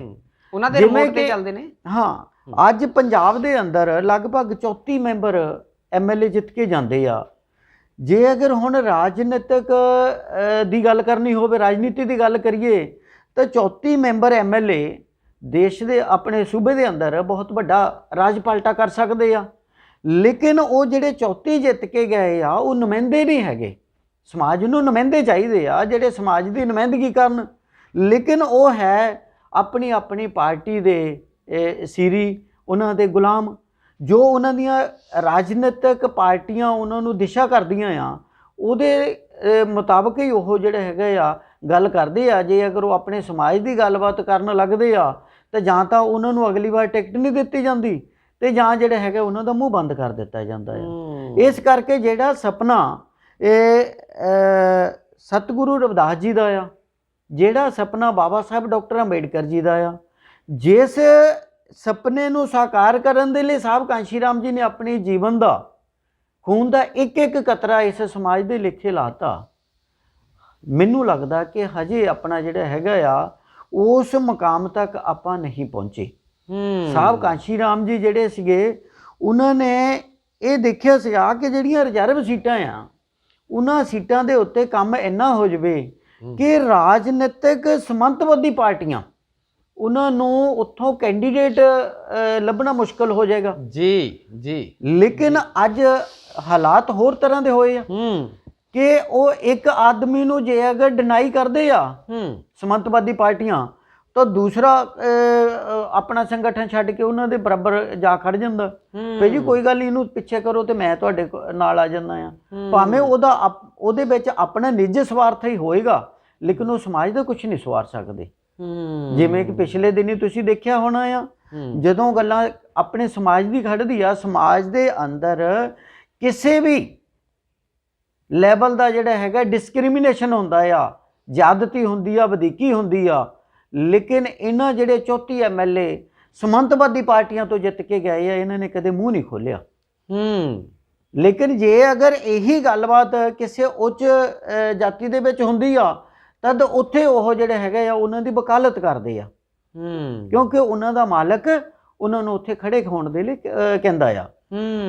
ਗੁਲਾਮ ਦਾ ਕੰਮ ਆ ਉਹਨਾਂ ਦੀ ਗੁਲਾਮੀ ਕਰਨਾ। ਬਿਲਕੁਲ ਜੀ, ਇਹ ਜਿਹੜੀ ਸਾਫ਼ ਸਾਹਮਣੇ ਗੱਲ ਜਿਵੇਂ ਚੌਹਾਨ ਸਾਹਿਬ ਹੋਣਾ ਨੇ ਕੀਤੀ ਹੈ, ਉਹ ਸਾਹਮਣੇ ਇਹੀ ਆਂਦੀ ਹੈ ਕਿ ਜਿਹੜੇ ਬਾਬਾ ਸਾਹਿਬ ਭੀਮ ਰਾਓ ਡਾਕਟਰ ਅੰਬੇਡਕਰ ਜੀ ਦੇ ਦਿੱਤੇ ਸੰਵਿਧਾਨਕ ਹੱਕਾਂ ਦੀ ਬਦੌਲਤ, ਦਿੱਤੀ ਰਿਜ਼ਰਵੇਸ਼ਨ ਦੀ ਬਦੌਲਤ, ਜਿਹੜੇ 34 MLA ਅਗਰ ਉਹ ਨਾਲ ਦੇ ਹਲਕੇ ਦੇ ਵਿੱਚ ਵੀ ਨਾਲ ਕੰਮ ਕਰਦੇ ਤੇ 34 ਦੇ ਤੋਂ ਉਹ 68 ਬਣਦੇ ਤੇ ਸਮਾਜ ਜਾਗਰਕ ਹੁੰਦਾ, ਤੇ ਜਿਹੜੇ ਬਾਕੀ ਬੱਚੇ ਸੀਗੇ ਉਹ ਵੀ 68 ਵੱਲ ਦੇਖ ਕੇ ਉਹ ਵੀ ਹਿੰਮਤ ਕਰਦੇ ਤੇ ਉਹਨਾਂ ਦੀ ਬਾਹ ਫੜੀ ਜਾਂਦੀ ਤੇ ਉਹਨਾਂ ਨੂੰ ਹੌਸਲਾ ਦਿੱਤਾ ਜਾਂਦਾ ਤੇ ਪੰਜਾਬ ਦੇ ਵਿੱਚ ਅੱਛੇ ਹਾਲਾਤ ਬਣ ਸਕਦੇ ਸੀ। ਰਹਿਬਰਾਂ ਦਾ ਸੁਪਨਾ ਜਿਹੜਾ ਪੂਰਾ ਹੋ ਸਕਦਾ ਸੀ। ਮੈਂ ਤੁਹਾਡੀ ਇਸ ਗੱਲ ਨੂੰ ਅੱਗੇ ਤੋਰਦਾ ਹਾਂ ਜੀ ਕਿ ਬਾਬਾ ਸਾਹਿਬ ਡਾਕਟਰ ਅੰਬੇਡਕਰ ਜੀ ਨੇ ਨਾ, ਜੇ ਅਗਰ ਆਪਾਂ ਇਹਨੂੰ ਅੱਜ ਪੜਚੋਲੀਏ ਜੀ, 10 ਸਾਲ ਲਈ ਰਿਜ਼ਰਵੇਸ਼ਨ ਇਸੇ ਕਰਕੇ ਮੰਗੀ ਸੀ ਕਿ ਮੇਰੇ ਸਮਾਜ ਦੇ ਲੋਕਾਂ ਨੂੰ ਰਾਜਨੀਤਿਕ ਪਾਵਰ ਦਾ ਪਤਾ ਲੱਗੇਗਾ। ਕਿਉਂਕਿ ਬਾਬਾ ਸਾਹਿਬ ਨੇ ਕਿਹਾ ਕਿ ਰਾਜਨੀਤਿਕ ਪਾਵਰ ਇੱਕ ਅਜਿਹੀ ਮਾਸਟਰ ਚਾਬੀ ਆ ਜਿਹਦੇ ਨਾਲ ਤੁਸੀਂ ਆਪਣੀ ਹਰ ਸਮੱਸਿਆ ਦਾ ਤਾਲਾ ਖੋਲ ਸਕਦੇ ਆ, ਹਰ ਸਮੱਸਿਆ ਨੂੰ ਹੱਲ ਕਰ ਸਕਦੇ ਆ। ਕਿ 10 ਸਾਲਾਂ ਤੋਂ ਬਾਅਦ ਮੰਨ ਲਓ ਕਿ ਸਮੰਤਵਾਦੀ ਪਾਰਟੀਆਂ ਦੇ ਨੁਮਾਇੰਦੇ ਉਹ ਜਿੱਤ ਕੇ ਆਉਂਦੇ ਆ, ਲੇਕਿਨ 10 ਸਾਲਾਂ ਤੋਂ ਬਾਅਦ ਸਮੰਤਵਾਦੀ ਪਾਰਟੀ ਨੇ ਕਿਸੇ ਨੇ ਸ਼ਡਿਊਲ ਕਾਸਟ ਨੂੰ ਟਿਕਟ ਨਹੀਂ ਦੇਣਾ, ਸ਼ਡਿਊਲ ਟ੍ਰਾਈਬ ਨੂੰ ਟਿਕਟ ਨਹੀਂ ਦੇਣਾ। ਜਦੋਂ ਟਿਕਟ ਨਹੀਂ ਦੇਣਗੇ, ਜਿਨ੍ਹਾਂ ਲੋਕਾਂ ਨੇ 10 ਸਾਲ ਰਾਜਨੀਤੀ ਦਾ ਆਨੰਦ ਮਾਣਿਆ ਹੋਏਗਾ, ਤਦ ਉਹ ਲੋਕ ਆਪਣਾ ਇੱਕ ਅਲੱਗ ਸੰਗਠਨ ਬਣਾਉਣ ਦੇ ਲਈ ਪ੍ਰੇਰਿਤ ਹੋਣਗੇ। ਔਰ ਉਸ ਪ੍ਰੇਰਨਾ ਦੇ ਵਿੱਚੋਂ ਜਿਵੇਂ ਅੱਜ ਬਹੁਜਨ ਸਮਾਜ ਪਾਰਟੀ ਆ ਦੇਸ਼ ਦੇ ਅੰਦਰ, ਜਿਹੜਾ ਜਦੋਂ ਵੀ ਕਿਤੇ ਆਪਣੇ ਸਮਾਜ ਨਾਲ ਕੋਈ ਡਿਸਕ੍ਰਿਮੀਨੇਸ਼ਨ ਹੁੰਦੀ ਆ, ਉਹਦੇ ਉੱਤੇ ਬਹੁਜਨ ਸਮਾਜ ਪਾਰਟੀ ਨੋਟਿਸ ਲੈਂਦੀ ਆ ਕਿ ਇਹ ਜਿਹੜੇ ਲੋਕ 10 ਸਾਲ ਰਾਜ ਸੱਤਾ ਤੱਕ ਰਹਿਣਗੇ ਔਰ ਉਹ ਜਦੋਂ ਦੁਬਾਰਾ ਨਹੀਂ ਚੁਣੇ ਜਾਣਗੇ, ਕੋਈ ਪਾਰਟੀ ਉਹਨਾਂ ਨੂੰ ਟਿਕਟ ਨਹੀਂ ਦੇਗੀ, ਤਾਂ ਉਹ ਆਪਣੀ ਜਿਹੜੀ ਹੈਗੀ ਆ ਰਾਜਨੀਤਿਕ ਪਾਰਟੀ ਬਣਾਉਣ ਦਾ ਯਤਨ ਕਰਨਗੇ, ਇੱਕ ਮਜ਼ਬੂਤ ਜਿਹੜਾ ਹੈਗਾ ਆ ਇਹ ਸੰਗਠਨ ਬਣਾਉਣ ਦਾ ਯਤਨ ਕਰਨਗੇ। ਉਹ ਤੋਂ ਬਾਅਦ ਜਿਹੜਾ ਹੈਗਾ ਆ ਉਹ ਸੰਗਠਿਤ ਹੋ ਕੇ ਦੇਸ਼ ਦੀ ਰਾਜ ਸੱਤਾ ਆਪਣੇ ਕਬਜ਼ੇ 'ਚ ਲੈਣ ਦਾ ਕੰਮ ਕਰਨਗੇ। ਲੇਕਿਨ ਜਿਹੜਾ ਹੈ ਰਾਜਨੀਤਿਕ ਰਿਜ਼ਰਵੇਸ਼ਨ ਨੂੰ ਖਤਮ ਹੋਣ ਤੋਂ ਰੋਕਣ ਦੇ ਲਈ ਦੋ ਗੱਲਾਂ ਆ। ਰਾਜਨੀਤਿਕ ਰਿਜ਼ਰਵੇਸ਼ਨ ਲਗਾਤਾਰ ਵਧਾਈ ਜਾ ਰਹੀ ਆ, ਲੇਕਿਨ ਜਿਹੜੀ ਆਰਥਿਕ ਰਿਜ਼ਰਵੇਸ਼ਨ ਜਿਹਦੇ ਵਿੱਚੋਂ ਅੱਜ ਅਸੀਂ ਕੋਠੀਆਂ ਕਾਰਾਂ ਦੇ ਮਾਲਕ ਬਣੇ ਆ, ਅਸੀਂ ਜਿਹੜੇ ਹੈਗੇ ਆ ਕਿ ਉੱਪਰਲੀਆਂ ਸਫਾਂ ਤੱਕ ਪਹੁੰਚੇ ਆ, ਅੱਜ ਦੂਸਰੇ ਲੋਕਾਂ ਦੇ ਦੂਸਰੇ ਸਮਾਜਾਂ ਨੂੰ ਅਸੀਂ ਕੰਪੀਟੀਟ ਕਰਨ ਲੱਗੇ ਆ, ਤੇ ਉਹ ਹੈ ਆਰਥਿਕ ਰਿਜ਼ਰਵੇਸ਼ਨ। ਆਰਥਿਕ ਰਿਜ਼ਰਵੇਸ਼ਨ ਨੂੰ ਖਤਮ ਕਰਨ ਦੀ ਬਜਾਏ, ਆਰਥਿਕ ਰਿਜ਼ਰਵੇਸ਼ਨ ਨੂੰ ਖਤਮ ਕਰਨ ਦੀ ਬਜਾਏ ਰਾਜਨੀਤਿਕ ਪਾਰਟੀਆਂ ਨੇ, ਸਮੰਤਵਾਦੀ ਪਾਰਟੀਆਂ ਨੇ ਉਹਦਾ ਪ੍ਰਾਈਵੇਟੇਸ਼ਨ ਕਰਨਾ ਸ਼ੁਰੂ ਕਰ ਦਿੱਤਾ, ਤਾਂ ਕਿ ਨਾ ਸਰਕਾਰੀ ਮਹਿਕਮਾ ਰਹੇਗਾ ਤੇ ਨਾ ਰਿਜ਼ਰਵੇਸ਼ਨ ਰਹੇਗੀ। ਰਿਜ਼ਰਵੇਸ਼ਨ ਨੂੰ, ਆਰਥਿਕ ਰਿਜ਼ਰਵੇਸ਼ਨ ਨੂੰ ਖਤਮ ਕਰਨ ਦਾ ਜਿਹੜਾ ਹੈਗਾ ਆ ਜਰੀਆ ਉਹਨਾਂ ਨੇ ਪ੍ਰਾਈਵੇਟੇਸ਼ਨ ਸ਼ੁਰੂ ਕਰ ਦਿੱਤੀ ਆ। ਲੇਕਿਨ ਆਰਥਿਕ ਰਿਜ਼ਰਵੇਸ਼ਨ ਜਿਹੜੀ ਰਾਜਨੀਤਿਕ ਰਿਜ਼ਰਵੇਸ਼ਨ ਆ ਉਹਨੂੰ बढ़ाया जा रहा है, ਉਹਨੂੰ ਲਗਾਤਾਰ ਅੱਗੇ ਵਧਾਇਆ ਜਾ, ਕਿਉਂਕਿ ਪਤਾ ਆ ਕਿ ਇਹ ਜਿਹੜੇ ਲੋਕ ਜਿੱਤ ਕੇ ਆਣਗੇ ਇਹ ਸਾਡੇ ਗੁਲਾਮ ਹੋਣਗੇ। ਗੁਲਾਮ ਜਿਹੜਾ ਹੈਗਾ ਆ ਉਹ ਆਪਣੀ ਮਰਜ਼ੀ ਨਾਲ ਫੈਸਲਾ ਨਹੀਂ ਲਏਗਾ, ਆਪਣੇ ਮਾਲਕ ਦੀ ਦਿਸ਼ਾ ਨਿਰਦੇਸ਼ ਤੋਂ ਬਾਹਰ ਨਹੀਂ ਨਿਕਲੇਗਾ। ਇਸੇ ਕਰਕੇ ਜਿਹੜਾ ਹੈਗਾ ਆ ਰਾਜਨੀਤਿਕ ਰਿਜ਼ਰਵੇਸ਼ਨ ਵਧਾਈ ਜਾ ਰਹੀ ਆ, ਉਹਦੀ ਉਲਟ ਜਿਹੜੀ ਹੈਗੀ ਆ ਆਰਥਿਕ ਰਿਜ਼ਰਵੇਸ਼ਨ ਉਹਨੂੰ ਖਤਮ ਕਰਨ ਦੀ ਬਜਾਏ ਮਹਿਕਮੇ ਸਰਕਾਰੀ ਖਤਮ ਕੀਤੇ ਜਾ ਰਹੇ ਆ। ਇਹ ਇੱਕ ਵੱਡੀ ਦੇਸ਼ ਦੇ ਅੰਦਰ ਤਰਾਸ਼ਦੀ ਆ, ਜਿਹਦੇ ਇਸ ਦੇ ਲਈ ਜਿਹੜਾ ਹੈਗਾ ਆ ਕਿ ਆਪਾਂ ਨੂੰ ਜਿਹੜਾ ਹੈਗਾ ਇੱਕ ਮਜ਼ਬੂਤੀ ਦੇ ਨਾਲ ਇਹਦੇ ਖਿਲਾਫ ਐਜੀਟੇਸ਼ਨ ਕਰਨੀ ਚਾਹੀਦੀ ਆ। ਜੇ ਅਗਰ ਅਦਾਰਾ ਪ੍ਰਾਈਵੇਟ ਵੀ ਕਰਨਾ ਆ, ਪ੍ਰਾਈਵੇਟ ਅਦਾਰੇ ਦੇ ਅੰਦਰ ਵੀ ਰਿਜ਼ਰਵੇਸ਼ਨ ਦਾ ਪ੍ਰਬੰਧ ਹੋਵੇ, ਇਹ ਤਾਂ ਹੀ ਸੰਭਵ ਹੋ ਸਕਦਾ ਆ ਕਿ ਜੇ ਅਗਰ ਆਪਾਂ ਇਸ ਮੁੱਦੇ ਦੇ ਉੱਤੇ ਯੂਨਾਈਟ ਹੋ ਕੇ ਚੱਲੀਏ। ਬਿਲਕੁਲ ਜੀ, ਬਿਲਕੁਲ ਜੀ, ਇਸ ਮੁੱਦੇ ਦੇ ਉੱਤੇ ਇਕੱਠੇ ਹੋਣ ਦੀ ਲੋੜ ਆ। ਜਿਵੇਂ ਚੌਹਾਨ ਸਾਹਿਬ ਉਹਨਾਂ ਨੇ ਗੱਲ ਕੀਤੀ ਹੈ, ਜਿਹੜੀ ਆਰਥਿਕ ਰਿਜ਼ਰਵੇਸ਼ਨ ਤੋਂ ਭਾਵ ਇਹ ਹੈ ਵੀ ਜਿਹੜੀਆਂ ਸਰਕਾਰੀ ਅਦਾਰਿਆਂ ਦੇ ਵਿੱਚ ਜਿਹੜੀਆਂ ਨੌਕਰੀਆਂ ਦੇ ਵਿੱਚ ਜਿਹੜੀ ਰਿਜ਼ਰਵੇਸ਼ਨ ਸੀ, ਜੇ ਰਿਜ਼ਰਵੇਸ਼ਨ ਰਾਜਨੀਤਿਕ ਹੈ ਤਾਂ ਇੱਕ ਹਲਕੇ ਦੇ ਵਿੱਚ ਇੱਕ ਐਮਐਲਏ ਬਣਿਆ ਚੌਹਾਨ ਸਾਹਿਬ, ਤਾਂ ਉਸ ਇੱਕ ਐਮਐਲਏ ਦੇ ਘਰ ਵਿੱਚ ਸਰਗੀ ਆ ਸਕਦੀ ਹੈ। ਜੀ ਜੀ ਜੀ। ਤੇ ਜੇ ਗੱਲ ਕਰੀਏ ਸਰਕਾਰੀ ਅਦਾਰਿਆਂ ਦੇ ਵਿੱਚ ਜੌਬ ਦੇ ਵਿੱਚ ਰਿਜ਼ਰਵੇਸ਼ਨ, ਤੇ ਇੱਕ ਹਲਕੇ ਦੇ ਵਿੱਚ ਹਜ਼ਾਰਾਂ ਲੋਕਾਂ ਨੂੰ ਜੌਬ ਮਿਲੇਗੀ ਤੇ ਹਜ਼ਾਰਾਂ ਘਰਾਂ ਦੇ ਵਿੱਚ ਜਿਹੜੀ ਹੈ ਉਹ ਸਰਗੀ ਆਏਗੀ। ਪਰ ਇਹ ਵੀ ਸਰਕਾਰ ਨੇ ਇਹ ਦੇਖਿਆ ਵੀ ਇਹ ਰਿਜ਼ਰਵੇਸ਼ਨ ਖਤਮ ਕਰੋ ਨਾ, ਅਦਾਰੇ ਖਤਮ ਕਰ ਦੋ। ਹੁਣ ਅਦਾਰਿਆਂ ਦੇ ਵਿੱਚ ਇੱਕ ਹਲਕੀ ਜੇ ਤੁਸੀਂ ਗੱਲ ਕੀਤੀ ਵੀ ਜਾਂ ਰਿਜ਼ਰਵੇਸ਼ਨ ਪ੍ਰਾਈਵੇਟ ਅਦਾਰਿਆਂ ਦੇ ਵਿੱਚ ਵੀ ਹੁੰਦੀ, ਪਰ ਪ੍ਰਾਈਵੇਟ ਜਿਹੜੇ ਅਦਾਰੇ ਹੈਗੇ ਨੇ ਚੌਹਾਨ ਸਾਹਿਬ, ਉਹਨਾਂ ਦੇ ਵਿੱਚ ਤਨਖਾਹਾਂ ਹੀ ਇੰਨੀਆਂ ਕੁ ਹੁੰਦੀਆਂ, ਰਿਜ਼ਰਵੇਸ਼ਨ ਹੈ ਜਾਂ ਨਹੀਂ ਹੈ ਉਹ ਇੱਕ ਬਰਾਬਰ, ਕੋਈ ਬਹੁਤਾ ਫਰਕ ਨਹੀਂ ਹੈ। ਇਹਦੇ ਲਈ ਤੁਸੀਂ ਕੀ ਕਹਿਣਾ ਚਾਹੋਗੇ? ਜਿਵੇਂ ਇਹ ਰਿਜ਼ਰਵੇਸ਼ਨ ਜਿਹੜੀ ਹੈ ਉਹ ਰਾਜਨੀਤਿਕ ਰਿਜ਼ਰਵੇਸ਼ਨ ਨਿਰੰਤਰ ਉਹਦੀ ਜਿਹੜੀ ਬੁਨਿਆਦ ਹੈ ਉਹ ਵਧਾਈ ਜਾ ਰਹੀ ਹੈਗੀ ਆ, ਤੇ ਜਿਹੜੀ ਲੋਕਾਂ ਦੇ ਰੁਜ਼ਗਾਰ ਨਾਲ ਜੁੜੀ ਹੋਈ, ਜਿਹੜੀ ਜੌਬ ਨਾਲ ਜੁੜੀ ਹੋਈ ਜਿਹੜੀ ਰਿਜ਼ਰਵੇਸ਼ਨ ਹੈ, ਉਹਨੂੰ ਆਨੇ ਬਹਾਨੇ ਅਨਡਾਇਰੈਕਟ ਤਰੀਕੇ ਦੇ ਨਾਲ ਜਿਹੜਾ ਖਤਮ ਕੀਤਾ ਜਾ ਰਿਹਾ। ਇਹਦੇ ਵਿੱਚ ਦੋਸ਼ੀ ਤੁਸੀਂ ਕਿਹਨੂੰ ਮੰਨਦੇ ਹੋ ਵੀ ਇਹਦੇ ਵਿੱਚ ਕਸੂਰਵਾਰ ਕੌਣ ਹੈ? ਜਦ ਕਿ ਜਿਹਦੀ ਇਹ ਰਖਵਾਲੀ ਕਰਨ ਦੇ ਵਾਸਤੇ ਜਿਹੜਾ ਸੰਵਿਧਾਨਕ ਬਾਬਾ ਸਾਹਿਬ ਨੇ ਹੱਕ ਦਿੱਤੇ ਨੇ, 34 ਰਾਖੇ ਬਿਠਾਲ ਦਿੱਤੇ ਗਏ ਸੀਗੇ ਤੇ ਨਾਲ MP ਵੀ ਬਿਠਾਲ ਦਿੱਤੇ ਗਏ ਪੰਜਾਬ ਦੇ ਵਿੱਚ, ਵੀ ਇਹ ਰਖਵਾਲਿਆਂ ਦੀ ਹੁੰਦਿਆਂ ਇਹ ਇਹਨਾਂ ਦੇ ਹੱਥ ਦੇ ਵਿੱਚ ਡਾਂਗ ਫੜਾਈ ਵੀ ਆ, ਵੀ ਉਹਨਾਂ ਦੇ ਕੋਲ ਰਾਜਿਆਂ ਦੇ ਇੱਕ ਹਿੱਸੇਦਾਰੀ ਹੈ ਇਹ ਵਿਧਾਨ ਸਭਾ ਦੇ ਵਿੱਚ, ਤੇ ਉਹਨਾਂ ਦੇ ਹੁੰਦਿਆਂ ਵੀ ਇਹ ਜਿਹੜੇ ਸਾਡਾ ਹੱਕ ਅਧਿਕਾਰ ਖੋਇਆ ਗਿਆ। ਕੀ ਕਹਿਣਾ ਚਾਹੋਗੇ ਇਹ ਜਿਹੜੇ ਰਖਵਾਲੇ ਹੈਗੇ ਨੇ? ਗੁੜਾ ਸਾਹਿਬ ਇਹੋ ਤਾਂ ਗੱਲਬਾਤ ਕਲੀਅਰ ਆ। ਹਾਂ, ਮੈਂ ਪਹਿਲੇ ਤੁਹਾਨੂੰ ਗੱਲ ਕਲੀਅਰ ਕਰ ਦਿੱਤੀ ਆ ਕਿ ਜਿਹੜੇ ਇਹੋ 34 MLA ਜਿੱਤ ਕੇ ਗਏ ਆ, ਮੈਂ ਇਕੱਲੇ ਪੰਜਾਬ ਦੀ ਨਹੀਂ ਪੂਰੇ ਦੇਸ਼ ਦੀ ਗੱਲ ਕਰ ਲੈਂਦੇ ਆ, ਕਿ ਜਿਹੜੇ ਰਿਜ਼ਰਵ ਸੀਟਾਂ ਤੋਂ ਜਿੱਤ ਕੇ ਗਏ ਆ ਔਰ ਉਹਨਾਂ ਦੇ ਵਿੱਚ ਨੁਮਾਇੰਦੇ ਨਹੀਂ ਜਿੱਤ ਕੇ ਗਏ ਹੈਗੇ, ਉਹ ਰਾਜਨੀਤਿਕ ਪਾਰਟੀਆਂ ਦੇ ਸੀਰੀ ਜਾਂ ਉਹਨਾਂ ਦੇ ਗੁਲਾਮ ਆ। ਇਸ ਕਰਕੇ ਉਹ ਇਸ ਗੱਲ ਦੀ ਰਾਖੀ ਕਿਉਂ ਕਰਨਗੇ? ਉਹਨਾਂ ਦਾ ਤਾਂ ਆਪਣਾ ਤੋਰੀ ਫੁਲਕੇ ਨਾਲ ਸੰਬੰਧ ਆ। ਦੂਸਰੀ ਗੱਲਬਾਤ, ਮੈਂ ਵੱਡਾ ਦੋਸ਼ ਜਿਹੜੇ ਹੈਗੇ ਪੜ੍ਹਿਆ ਲਿਖਿਆ ਵਰਗ, ਉਹਨੂੰ ਵੀ ਮੈਂ ਦੇਵਾਂਗਾ, ਕਿਉਂਕਿ ਬਾਬਾ ਸਾਹਿਬ ਡਾਕਟਰ ਅੰਬੇਡਕਰ ਜੀ ਵੀ ਇਸ ਗੱਲ ਤੋਂ ਦੁਖੀ ਗਏ ਆ ਕਿ ਮੈਨੂੰ ਮੇਰੇ ਸਮਾਜ ਦੇ ਪੜ੍ਹੇ ਲਿਖੇ ਲੋਕਾਂ ਨੇ ਧੋਖਾ ਦਿੱਤਾ। ਇਸੇ ਗੱਲ ਨੂੰ ਜਦੋਂ ਸਾਹਿਬ ਕਾਂਸ਼ੀ ਰਾਮ ਜੀ ਨੇ ਦੇਖਿਆ ਤਾਂ ਸਾਹਿਬ ਕਾਂਸ਼ੀ ਰਾਮ ਜੀ ਨੇ ਬਹੁਤ ਵੱਡੇ ਲੈਵਲ ਤੇ ਦੇਸ਼ ਦੇ ਅੰਦਰ ਪੜ੍ਹੇ ਲਿਖੇ ਲੋਕਾਂ ਨੂੰ ਇਕੱਠੇ ਕਰਕੇ ਆਪਣਾ ਇੱਕ ਸੰਗਠਨ ਵਾਮਸਿਫ ਬਣਾਇਆ। ਉਹਨਾਂ ਦੀ ਜ਼ਿੰਮੇਵਾਰੀ ਲਾਈ ਕਿ ਆਪਣੇ ਸਮਾਜ ਦੇ ਵਿੱਚ ਲੋਕਾਂ ਨੂੰ ਅਵੇਅਰ ਕਰੋ, ਆਪਣੇ ਸਮਾਜ ਦੇ ਲੋਕਾਂ ਨੂੰ ਜਿਹੜੇ ਅਧਿਕਾਰਾਂ ਪ੍ਰਤੀ ਅਵੇਅਰ ਕਰੋ, ਆਪਣੇ ਉਹਨਾਂ ਨੂੰ ਜਾਣਕਾਰੀ ਦਿਓ ਕਿ ਤੁਹਾਡੇ ਅਧਿਕਾਰ ਕੀ ਆ। ਬਾਬਾ ਸਾਹਿਬ ਡਾਕਟਰ ਅੰਬੇਡਕਰ ਜੀ ਨੇ ਵੀ ਕਿਹਾ ਸੀ ਕਿ ਜਿਹੜੇ ਮੇਰੇ ਇਸ ਰਿਜ਼ਰਵੇਸ਼ਨ ਦਾ ਫਾਇਦਾ ਲੈਣਗੇ ਉਹਨਾਂ ਦੀ ਜ਼ਿੰਮੇਵਾਰੀ ਫਿਕਸ ਹੁੰਦੀ ਆ ਕਿ ਆਪਣੀ ਕਮਾਈ ਦਾ 20ਵਾਂ ਹਿੱਸਾ 5% ਅੰਬੇਡਕਰਾਈਟ ਮੂਵਮੈਂਟ ਨੂੰ, ਇਸ ਮਾਨਵਤਾਵਾਦੀ ਅੰਦੋਲਨ ਨੂੰ ਅੱਗੇ ਤੋਰਨ ਦੇ ਲਈ ਲਾਣ। ਜੇ ਅਜਿਹਾ ਨਹੀਂ ਕਰ ਸਕਦੇ ਤਦ ਆਪਣੇ ਬਰਾਬਰ ਜਿੰਨੀ ਆਪਾਂ ਐਜੂਕੇਸ਼ਨ ਲਈ ਆ ਉਸ ਬਰਾਬਰ ਇਹ ਇੱਕ ਪਰਿਵਾਰ ਦੇ ਗਰੀਬ ਬੱਚੇ ਨੂੰ ਆਪਣੇ ਬਰਾਬਰ ਤੱਕ ਲੈ ਕੇ ਆਓ। ਵਾਹ ਜੀ ਵਾਹ ਜੀ। ਨਾ ਤਾਂ ਪੜ੍ਹੇ ਲਿਖੇ ਲੋਕਾਂ ਨੇ ਆਪਣੀ ਜ਼ਿੰਮੇਵਾਰੀ ਨੂੰ ਨਿਭਾਇਆ ਤੇ ਨਾ ਹੀ ਜਿਹੜੇ ਆਦਮੀ ਚੁਣ ਕੇ ਗਏ ਆ ਉਹਨਾਂ ਨੇ ਆਪਣੀ ਜ਼ਿੰਮੇਵਾਰੀ ਨੂੰ ਨਿਭਾਇਆ।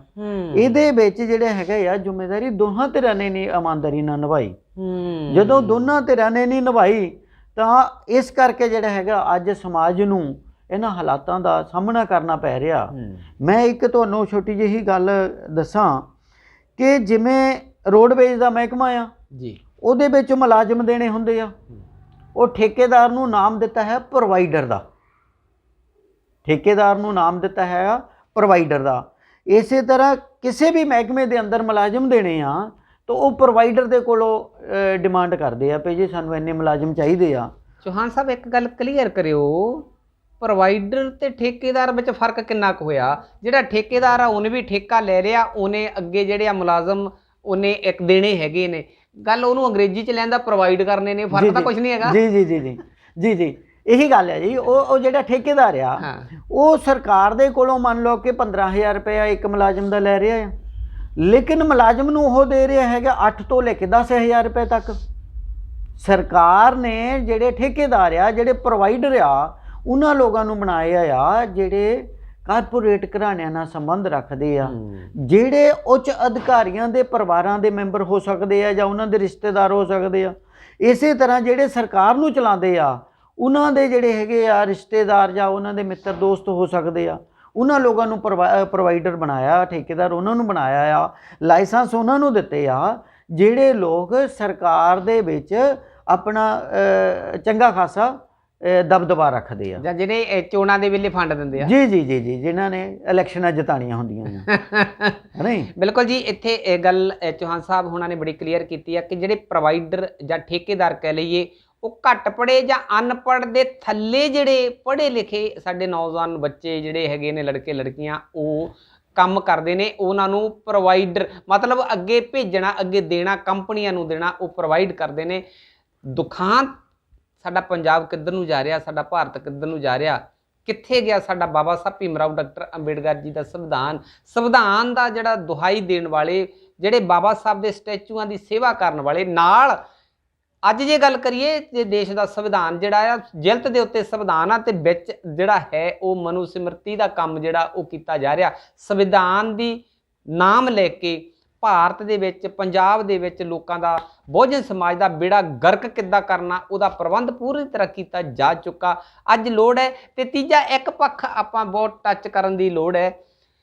ਜਿਵੇਂ ਸਤਿਗੁਰ ਰਵਿਦਾਸ ਮਹਾਰਾਜ ਜੀ ਨੇ 600 650 ਸਾਲ ਪਹਿਲਾਂ ਇੱਕ ਗੱਲ ਉਹਨਾਂ ਦੇ ਮਨ ਦੇ ਵਿੱਚ ਬੜੀ ਠੋਕ ਵਜਾ ਕੇ ਆਈ ਸੀ, ਤੇ ਔਰ ਰਾਜੇ ਮਹਾਰਾਜਿਆਂ ਦੇ ਸਾਹਮਣੇ ਲਲਕਾਰ ਕੇ ਵੀ ਕਿਹਾ ਸੀ। ਤੇ ਅੱਜ ਸਾਡੇ ਗੁਰੂ ਘਰਾਂ ਦੇ ਵਿੱਚ, ਸਪੀਕਰਾਂ ਦੇ ਵਿੱਚ ਵੀ ਸ਼ੋਰ ਸ਼ਰਾਬਾ, ਬੜੀਆਂ ਚੀਕਾਂ ਮਾਰ ਕੇ ਉਹ ਗੱਲ ਸਾਡੇ ਕੰਨਾਂ ਦੇ ਵਿੱਚ ਪੈਂਦੀ ਆ ਕਿ ਐਸਾ ਚਾਹੂੰ ਰਾਜ ਮੈਂ ਜਹਾਂ ਮਿਲੇ ਸਬਨ ਕੋ ਅਨਛੋਟ, ਵੱਡੇ ਸਭ ਸੰਬਸੇ ਰਵਿਦਾਸ ਰਹੇ ਪ੍ਰਸੰਨ। ਉਹ ਗੱਲ ਜਿਹੜੇ ਅੱਗੇ ਸਤਿਗੁਰ ਰਵਿਦਾਸ ਮਹਾਰਾਜ ਜੀ ਦੇ ਨਾਮ ਤੇ, ਉਹਨਾਂ ਦੇ ਮੋਟੋ ਦੇ ਹੇਠ, ਉਹਨਾਂ ਦੇ ਬੈਨਰ ਦੇ ਹੇਠ, ਉਹਨਾਂ ਦੀਆਂ ਮੂਰਤੀਆਂ ਰੱਖ ਕੇ ਜਾਂ ਉਹਨਾਂ ਦੀਆਂ ਤਸਵੀਰਾਂ ਰੱਖ ਕੇ, ਜਿਨ੍ਹਾਂ ਨੇ ਗੁਰੂ ਘਰ ਸਤਿਗੁਰ ਰਵਿਦਾਸ ਮਹਾਰਾਜ ਜੀ ਦੇ ਨਾਮ ਤੇ ਅੱਜ ਜਿਹੜੇ ਸਾਡੇ ਗੁਰੂ ਘਰ ਸਹਿਬਾਨ ਜਿਹੜੇ ਚੱਲਦੇ ਨੇ, ਉਹਨਾਂ ਦੇ ਮੁਖੀ ਸਹਿਬਾਨ ਜਿਹੜੇ ਹੈਗੇ ਨੇ, ਕੀ ਕਹਿਣਾ ਚਾਹੋਗੇ? ਉਹ ਜਿਹੜੀ ਲਲਕਾਰ ਕੇ ਸਤਿਗੁਰ ਰਵਿਦਾਸ ਮਹਾਰਾਜ ਜੀ ਨੇ ਬਾਂਹ ਉਲਾਰ ਕੇ ਜਿਹੜੀ ਗੱਲ ਕਹੀ ਸੀ ਰਾਜਿਆਂ ਨੂੰ, ਜਿਹੜੀ ਅੱਜ ਗੁਰੂ ਘਰਾਂ ਦੇ ਵਿੱਚ ਵੀ ਅੱਜ ਅਸੀਂ ਸੁਣ ਰਹੇ ਹਾਂ, ਤੇ ਉਹ ਪ੍ਰਚਾਰ ਪ੍ਰਸਾਰ ਜੇ ਕਿਤੇ ਇੱਕ ਧਾਰਮਿਕ ਆਗੂ ਸਾਹਿਬਾਨ ਨੇ ਕੀਤਾ ਹੁੰਦਾ, ਜੇ ਕਿਤੇ ਉਹ ਗੱਲ ਦੇ ਅਰਥ ਦੱਸੇ ਹੁੰਦੇ, ਐਸੇ ਚਾਹੂੰ ਰਾਜ ਮੈਂ ਵਾਲੀ ਗੱਲ ਦੱਸੀ ਹੁੰਦੀ, ਬਰਾਬਰਤਾ ਵਾਲੇ ਰਾਜ ਦੀ ਗੱਲ ਦੱਸੀ ਹੁੰਦੀ, ਜੇ ਕਿਤੇ ਬੇਗਮਪੁਰੇ ਦੀ ਗੱਲ ਦੱਸੀ ਹੁੰਦੀ, ਤਾਂ ਸ਼ਾਇਦ ਅੱਜ ਸਮਾਜ ਦੇ ਵਿੱਚ ਤਬਦੀਲੀ ਸਤਿਗੁਰ ਰਵਿਦਾਸ ਮਹਾਰਾਜ ਦੀ ਵਿਚਾਰਧਾਰਾ ਦੇ ਮੁਤਾਬਕ ਆਈ ਹੁੰਦੀ। ਕੀ ਕਹਿਣਾ ਚਾਹੋਗੇ ਧਾਰਮਿਕ ਆਗੂ ਸਾਹਿਬਾਨਾਂ ਦੇ ਬਾਰੇ? ਗੁੜਾ ਸਾਹਿਬ, ਗੱਲ ਜਿਹੜੀ ਤੁਸੀਂ ਕੀਤੀ ਹੈ ਨਾ, ਬਿਲਕੁਲ ਠੀਕ ਆ ਕਿ ਆਪਾਂ, ਮੈਨੂੰ ਸਾਹਿਬ ਕਾਂਸ਼ੀ ਰਾਮ ਜੀ ਦੀ ਗੱਲ ਜਿੱਤੇ ਆ ਜਾਂਦੀ ਆ ਕਿ ਉਹ ਕਹਿੰਦੇ ਸੀ ਕਿ ਉਹ ਰੈਲੀ ਦੇ ਵਿੱਚ ਉਹਨਾਂ ਨੇ ਗੱਲ ਸੁਣਾਈ ਕਿ ਕਿਸੇ ਸਾਧ ਦੇ ਕੋਲ ਇੱਕ ਔਰਤ ਆਪਣੇ ਬੱਚੇ ਨੂੰ ਲੈ ਕੇ ਚਲ ਗਈ ਕਿ ਜੇ ਮੇਰਾ ਬੇਟਾ ਗੁੜ ਖਾਂਦਾ ਆ, ਇਹਨੂੰ ਰੋਕੋ ਕਿ ਕਿਸੇ ਢੰਗ ਨਾਲ ਗੁੜ ਨਾ ਖਾਇਆ ਕਰੇ। ਤਾਂ ਉਸ ਸਾਧ ਨੇ, ਸਾਹਿਬ ਕਾਂਸ਼ੀ ਰਾਮ ਜੀ ਕਹਿੰਦੇ ਵੀ 3-4 ਵਾਰ ਉਹਨੂੰ ਬੁਲਾਇਆ। ਅੱਛਾ। ਬੁਲਾਉਣ ਤੋਂ ਬਾਅਦ ਵਿੱਚ ਲਾਸਟ ਦੇ ਵਿੱਚ ਉਹਨੇ ਜਦੋਂ ਦੇਖਿਆ ਵੀ ਬੀਬੀ ਵੀ ਥੱਕ ਹਾਰ ਗਈ ਲੱਗਦੀ ਆ, ਤਾਂ ਉਹਨੇ ਕਿਹਾ ਬੇਟੇ ਦੇ ਕੰਨ ਵਿੱਚ ਵੀ ਕਾਕਾ ਗੁੜ ਨਾ ਖਾਇਆ ਕਰ, ਵੀ ਇਹਦੇ ਨਾਲ ਜਿਹੜੇ ਹੈਗੇ ਆ ਪੇਟ ਦੀਆਂ ਬਿਮਾਰੀਆਂ ਪੈਦਾ ਹੋ ਜਾਂਦੀਆਂ, ਦੰਦ ਖਰਾਬ ਹੋ ਜਾਂਦੇ, ਕੁਛ ਹੋਰ ਨਹੀਂ ਕਈ ਉਹਨੇ ਦੱਸੇ। ਤਾਂ ਉਹ ਬੀਬੀ ਸਾਧ ਦੇ ਨਾਲ ਕਹਿੰਦੇ ਲੜ ਪਈ। ਅੱਛਾ। ਕਹਿੰਦੇ ਵੀ ਹਾਂ ਹੀ ਗੱਲਬਾਤ ਤੂੰ ਮੈਨੂੰ ਜਿਹੜੇ ਹੈਗਾ ਪਹਿਲਾਂ ਵੀ ਕਹਿ ਸਕਦਾ ਸੀ, ਪਹਿਲੇ ਕਿਹੜੇ 'ਚ ਦੱਸ ਦੇਣਾ ਸੀ, ਚੌਂਕੀਆਂ ਭਰਾ ਲਈ ਜਾਂਦੀਆਂ। ਤਾਂ ਸਾਧ ਕਹਿੰਦਾ ਕਿ ਬੀਬੀ ਉਦੋਂ ਬੇਟੇ ਦੇ ਉੱਤੇ ਅਸਰ ਨਹੀਂ ਸੀ ਹੋਣਾ। ਅੱਛਾ। ਕਹਿੰਦੇ ਵੀ ਅਸਰ ਕਿਉਂ ਨਹੀਂ ਸੀ ਹੋਣਾ? ਵੀ ਜੋ ਗੱਲ ਹੁਣ ਕਹੀ ਹੈ ਇਹੀ 4 ਹਫ਼ਤੇ ਪਹਿਲਾਂ ਕਹਿ ਦਿੰਦਾ। ਕਹਿੰਦੇ ਵੀ ਅਸਰ ਨਹੀਂ ਸੀ ਹੋਣਾ। ਉਹ ਕਹਿੰਦੇ ਵੀ ਅਸਰ ਹੋਣਾ ਕਿਉਂ ਨਹੀਂ ਸੀ, ਮੈਨੂੰ ਤਾਂ ਦੱਸੋ। ਕਹਿੰਦੇ ਵੀ ਬੀਬੀ ਉਦੋਂ ਤਾਂ ਮੈਂ ਹੀ ਗੁੜ ਬਹੁਤ ਖਾਂਦਾ ਸੀਗਾ, ਵੀ ਪਹਿਲਾਂ ਤਾਂ ਮੈਂ ਆਪਣਾ ਗੁੜ ਖਾਣਾ ਛੱਡਿਆ। ਅੱਛਾ। ਇਸ ਕਰਕੇ ਜਿਹੜੀ ਗੱਲਬਾਤ ਧਾਰਮਿਕ ਆਗੂਆਂ ਦੀ ਆ, ਮੈਂ ਇਹਨੂੰ ਤੇ ਜਿਹੜਾ ਹੈਗਾ ਅਲੱਗ-ਅਲੱਗ ਪਾਰਟ ਦੇ ਵਿੱਚ ਵੰਡ ਸਕਦਾ ਹਾਂ। ਚਾਹੇ ਗੱਲ ਆਪਾਂ ਧਾਰਮਿਕ ਆਗੂਆਂ ਦੀ ਕਰ ਲਈਏ, ਚਾਹੇ ਰਾਜਨੀਤਿਕ ਆਗੂਆਂ ਦੀ ਕਰ ਲਈਏ, ਜਾਂ ਸਮਾਜ ਸੇਵੀਆਂ ਦੀ ਕਰ ਲਈਏ, ਜਦੋਂ ਤੱਕ ਕਹਿਣੀ ਔਰ ਕਰਨੀ ਦੇ ਵਿੱਚ ਜੀ ਇੱਕ ਨਹੀਂ ਹੁੰਦੇ, ਉਦੋਂ ਤੱਕ ਦੂਸਰੇ ਤੇ ਅਸਰ ਨਹੀਂ ਹੋਣਾ। ਉਦੋਂ ਤੱਕ ਦੂਸਰੇ ਤੇ ਅਸਰ ਨਹੀਂ ਹੋਣਾ, ਕਿਉਂਕਿ ਪਹਿਲੇ ਆਪਣੇ ਨੂੰ ਉੱਦਾਂ ਦਾ ਬਣਾਉਣਾ ਪਊਗਾ ਜਿੱਦਾਂ ਦਾ ਅਸੀਂ ਦੂਸਰੇ ਨੂੰ ਉਪਦੇਸ਼ ਦੇਣਾ। ਜੇ ਅਗਰ ਦੂਸਰੇ ਦੇ ਉੱਤੇ ਤੁਸੀਂ ਚਾਹੋ ਪਏ ਵੀ ਮੇਰੀ ਗੱਲ ਦੂਸਰੇ ਬੰਦੇ ਤੇ ਅਸਰ ਕਰੇ, ਤਦ ਇਹੋ ਪੱਕੀ ਗੱਲ ਆ, ਇਹ ਸਾਇੰਟੀਫਿਕ ਥਿਊਰੀ ਆ ਵੀ ਪਹਿਲਾਂ ਤੁਹਾਨੂੰ ਆਪਣੇ ਉੱਤੇ ਉਹ ਗੱਲਬਾਤ ਨੂੰ ਲਾਗੂ ਕਰਨੀ ਪਊਗੀ ਆਪਣੇ ਆਪ ਦੇ ਉੱਤੇ। ਜੇ ਅਗਰ ਤੁਸੀਂ ਆਪਣੇ ਆਪ ਦੇ ਉੱਤੇ ਉਹ ਗੱਲ ਨੂੰ ਲਾਗੂ ਕਰ ਗਏ ਤਦ ਦੂਸਰੇ ਦੇ ਉੱਤੇ ਵੀ ਉਹ ਗੱਲ ਅਸਰ ਕਰੇਗੀ।